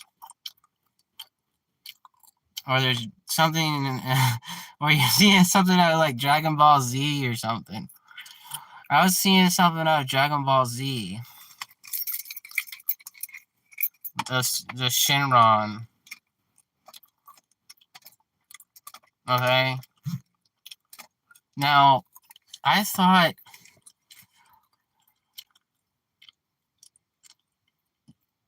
I'm sorry, I don't mean to read or anything, but these beings, these artists, these drawings of these beings have either they have like they can be something from like a Marvel comic, like the Venom symbiote, Venom, and a Clintar. I thought the Clintar were after us. And I was trying to get rid of the Clintar. I was talking about this earlier in the video. If Zach, if when I upload this, you can rescan it and you can watch what I talked about. How I thought that the Clintar were like an alien. They're like taking over my land and shit. Like my soul and shit. And like I was being suffocated to death. I thought I had to like I thought I had to kill this thing inside me by holding my breath. So I was holding my breath, fighting this thing. And I'd make these noises. I'd go,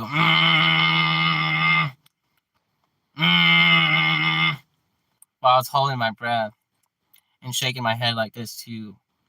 Because I was thinking I was like slashing the demon. Making these nods with my head. Yeah, it's really weird, man. It's real weird.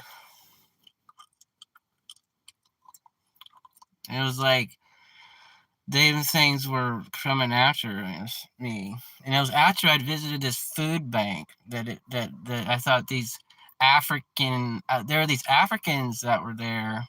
They were getting food too, and I thought they had followed us.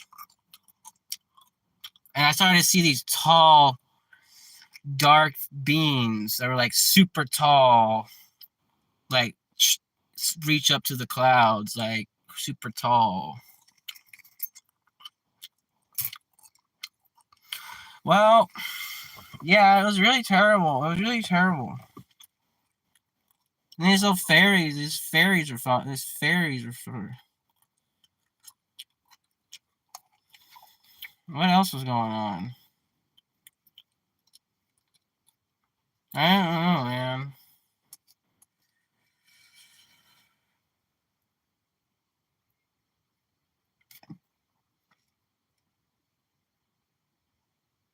It was spooky, but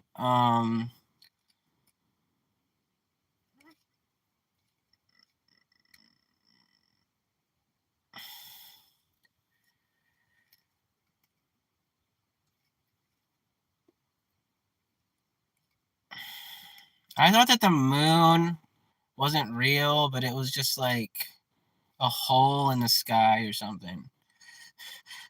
And the moon, there's these dark figures.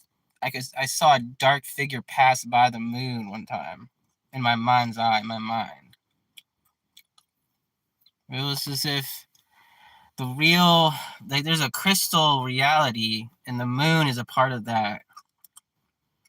Does that make sense to you? Is that real? Is that true?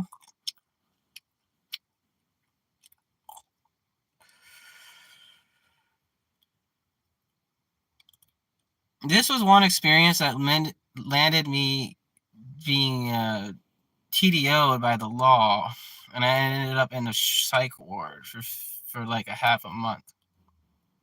Oh, the moon isn't it's just a hole in the sky, and the black that the darkness is just like I don't know what the darkness is, but the moon itself is just like a hole. There's behind the sky in the dark. There's just like what the moon is, or something like that, or something like is the moon really there, or is it just NASA faking? This celestial object to me, yeah, who knows? Could be, probably is. But then again, if we've been lied to our whole lives, you never know if we've all been tricked by science and NASA.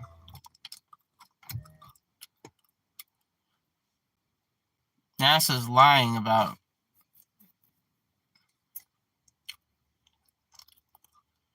Yeah, I used I didn't use them per se. They were. I don't believe anything that I'm saying. Everything that I'm saying, I don't want to believe any of it. It's just something to do with drugs. Well, let me see here.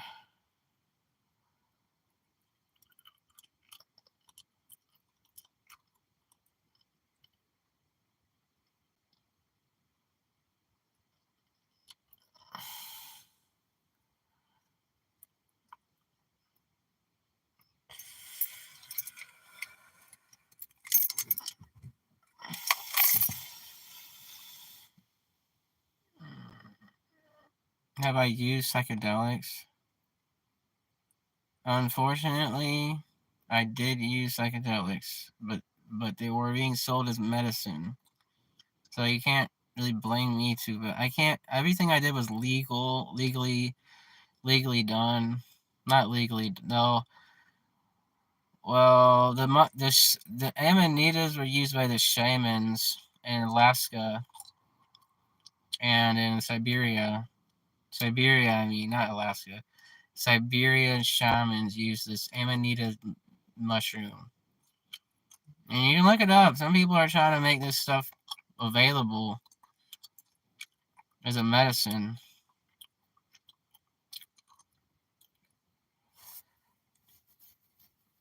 And the guy that I bought them from was he had a business license to sell. And he was selling these things as from the Ukraine, of all places, which is where they were sourced. So they're Carpathian. So Russia, basically, which is where my dad's from. But I met this dude. He was a real character. He had kind of seduced me into believing in their effects. Well, he claimed it was a divine thing. And it was like Prometheus. He stole fire from God, and he was punished for it, for doing so.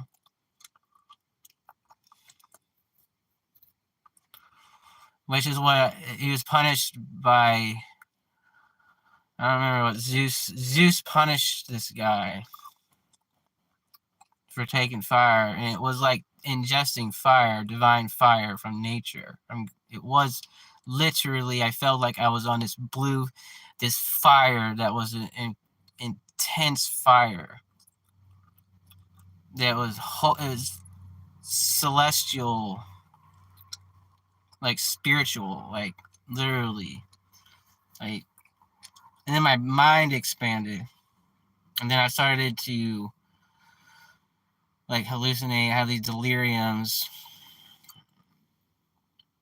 of power. Basically, it was like a power. It was like a power mongering effect that they had. That was very sinful. That was sin. That felt very dark. That was the bad. That was the evilness that I had experienced. That I'd suffered. I'd suffered hell from that. Like you said, it opened you up to some things that you don't want to open up to, which was your own ego. But then again, I started to see I saw angelic stuff too. So it was like it was like I was seeing into hell. I could see. What the hell? It was like I saw like primordial. I don't know. I'm sounding really weird right now. This is really stranger stuff. It's strange stuff. I don't know what to say. Lost my train of thought. Forget it. Listen to this. It's an audio Bible player. I have audio Bibles on here, audiobooks and audio Bible. What was I gonna say? Oh yeah.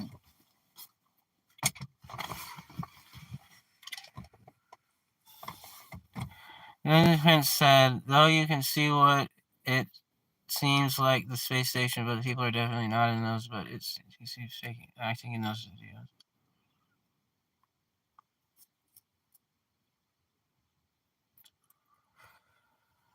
I don't know, man. Just go on eBay or something, and then somebody sells these. Somebody will sell an audio Bible player. And I used to have them when I was younger. I was young.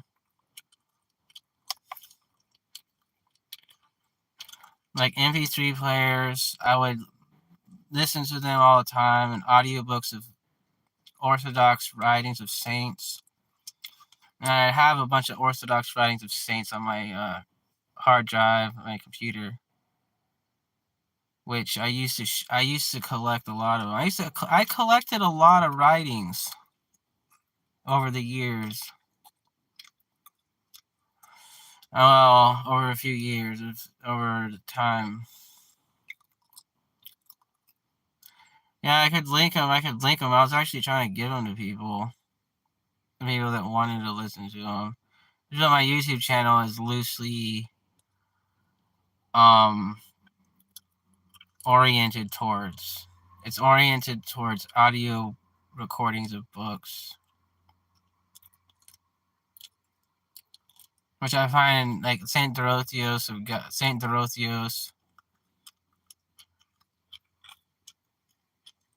was one that I'd uploaded. Called it. I named it "The Illness and the Cure for Man" or for the soul or something crazy.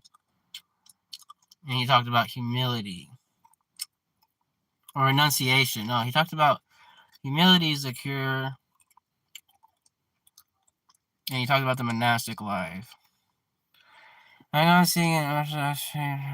Yeah, I saw a bishop today, Zach, from the Greek Orthodox Archdiocese. He visited our local parish, our local church, and it was it was it was beautiful to see the Orthodox the bishop uh, celebrate the liturgy, celebrate with us, and he basically proclaimed the gospel, which is what he was there to do. That's what the bishop is. That's what they call the bishop the equal to the apostles. That's what they are. They're equal to the apostles. And that's what they do. That's what they do. That's what the church is. It's proclaiming the gospel. But the bishop is there to proclaim, to do that. I don't know. I shouldn't say anything. I had communion, and that helped me a lot. And I'm just talking about. I shouldn't be talking about all this weird wizard stuff. It's the realm of wizardry and folklore. Because the Amanita is a fairy tale kind of thing that they have in all the fairy stories. The little red, the little red and white mushroom that everyone in the community will claim is poisonous.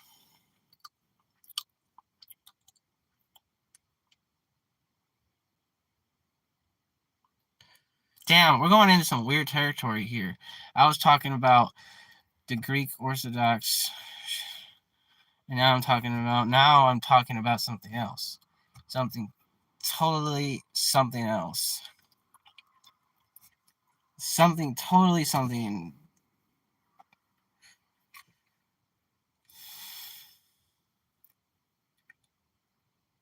Oh yes, it definitely does, man. If you don't partake of the sacraments, don't expect anything. Don't expect anything. If you're not taking in the Eucharist as often as you can, you're not going to be saved. Or you're not going to feel close warmth.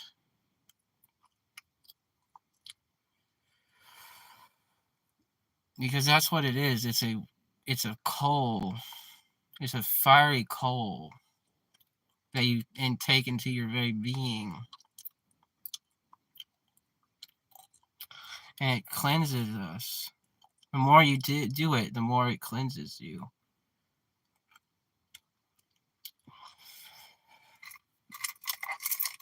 But this psychedelic thing does something to your head, which is not healthy for your soul. Causes all kinds of problems. But at the same time, it also is like a fire as well. It's just a different kind of thing. It's a different kind of cleansing. It's a different kind of thing. It's not. I don't know what it is. I shouldn't be talked about. Shouldn't discuss it. Shouldn't talk about it. Because then people get lured into it. We get tricked into it. It tricked me. This guy I knew had claimed that it was like the cure all for humanity. It was like, it's gonna save the world, man. Or something like that, along those lines. And I don't know why he actually said, this is what he said to me. He said, why doesn't the church use it in the church? And I was like, what? Really, man? And I used to call it fly agaric because it made you feel like you're flying. And the reindeer would eat it. And that's why the Santa's reindeer flew. Because they were eating these mushrooms. They were eating these magic things. These flowers. I'm not associated. I'm not a death head. A drug head. I'm not going to say that's what I am. That's not what I am. I'm not going to leave that era. Because it's dead and gone. Even though they claim, I don't know what they claim. That's cool that Bishop came. It's also cool you're able to. Oh, I read that. I read that they help a lot. I'm having a hard time joining affairs. I'm having a hard time interacting. Is it money that's keeping you from really trying to, like, gas wise or something, or you don't have enough money to get there? You're afraid of not having money or something.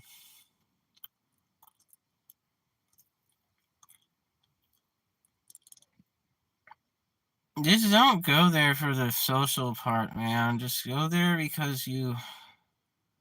Might sound awkward.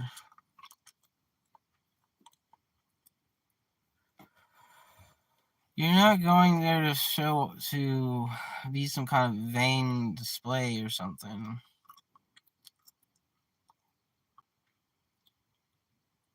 You're there to be like to follow the church. It's just about following the liturgy and everything. It's not. The people are just an addition. They're just like it doesn't matter, man. They have to be nice to people. This like hospitality it should be it should be I don't know what you're going through though right now with people. It can be a real hassle.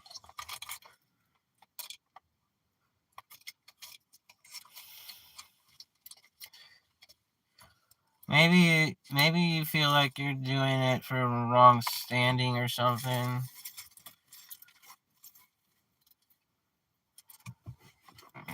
I don't know. This is what they're trying to make you feel guilty, or somebody's trying to make you feel like you're a bad person, like you're bad. You have to get your family. If you have relatives, you have to try to get your family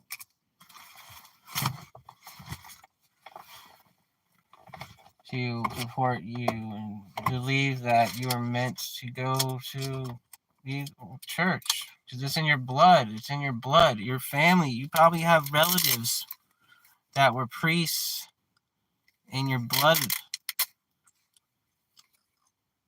or something like that, or something of that nature, or something like we're meant to be to like participate in the love of God, the light of the energy.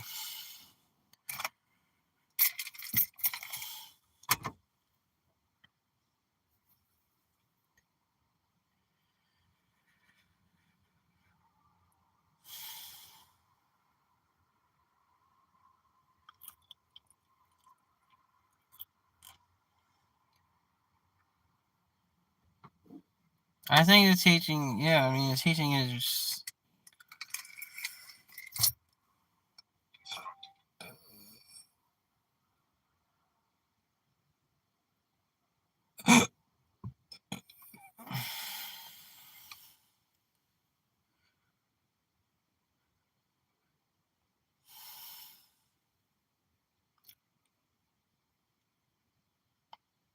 I'm the same way too, man. I just don't worry about, I just think, I don't know, man. I'm the same way, but I don't allow that, I'm not trying to allow that to impede my participation in the worship and sacramental life.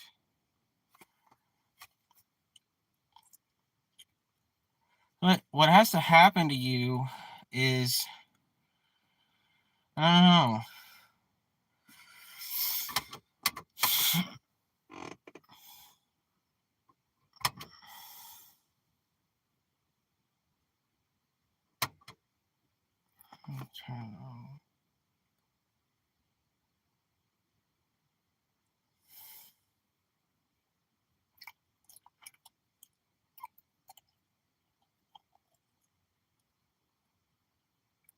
Figure out what your goal is or something. I don't know, find something.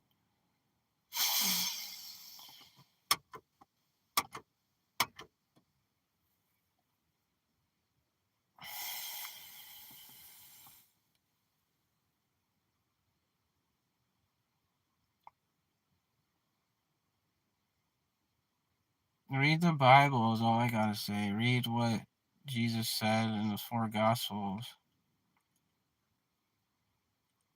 And emulate Christ. And that's basically what you're meant to be. To emulate and be. Like Christ. And the saints who emulated him. And spread the truth and the word. And all there is to it. Break the chains of addiction and the chains that hold you down, that are holding you as a slave.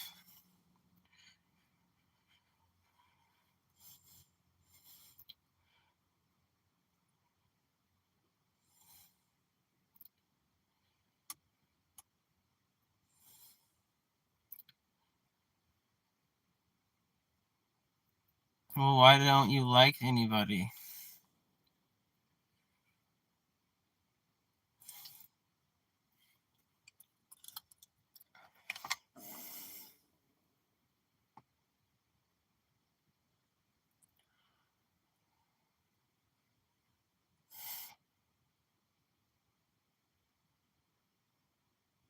Read James. Read the chapter. I don't know why James.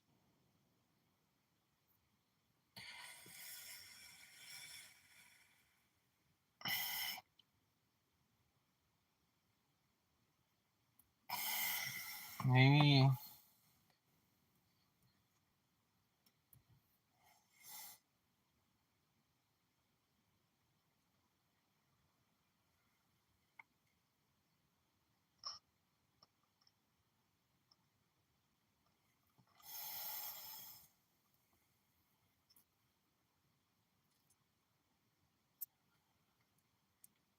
Do you feel like they're just like.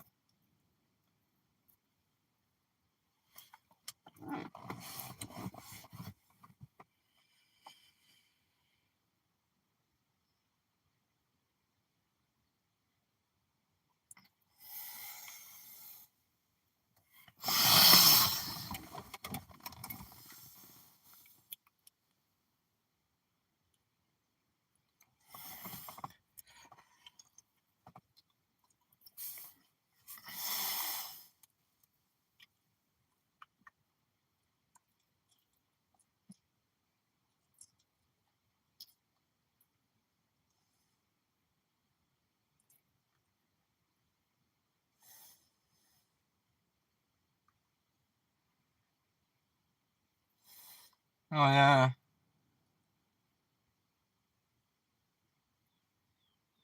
This is vainglory. Is a demon. Vanity is a demon. You have to be able to learn how to face that. Fight that. This vainglory. That's just a subtle form of pride.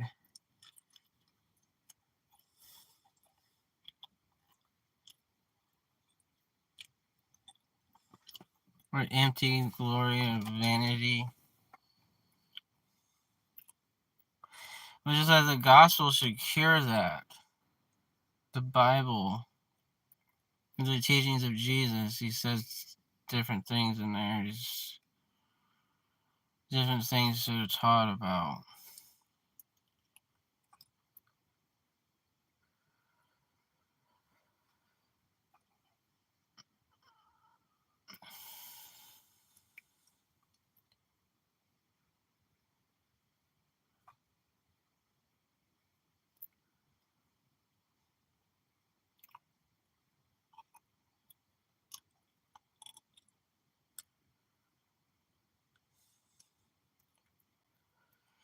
Why am I making posts about Hinduism? Because I feel like there's this energy there's some kind of kundalini.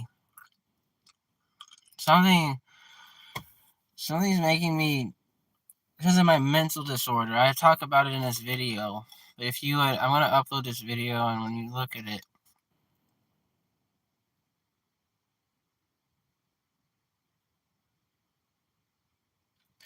I'm not trying to get people into any other religion or creeds. I'm just saying,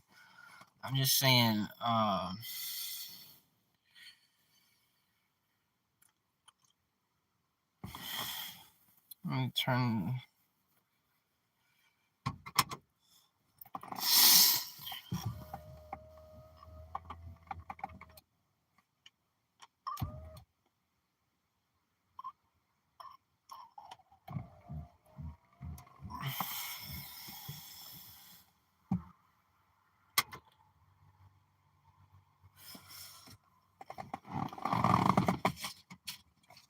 Maybe you need to have a humbling experience or something to make you feel better about going to church, about something or something. I don't know. You need to figure out. I don't know, man. I don't know what I'm saying.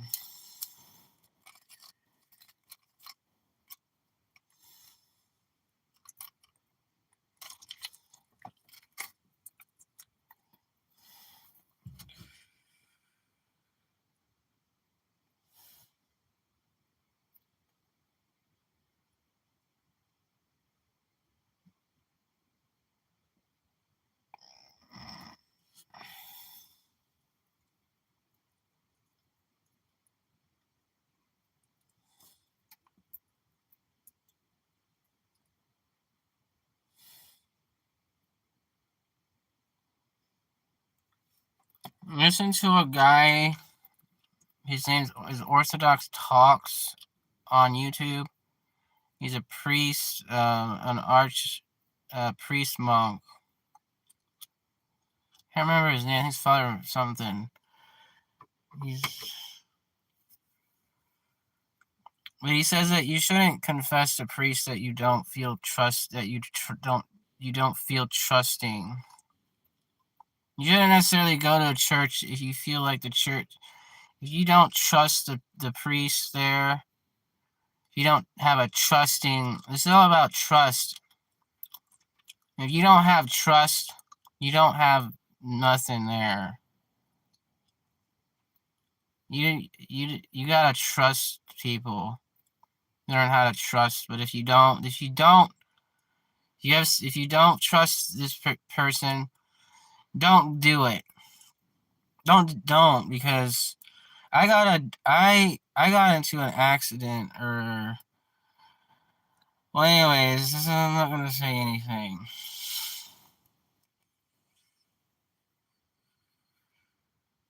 But it's just thing you have to learn how to trust people in situations. But if you don't trust a priest to confess your, I don't know, man. I don't know. This is tricky.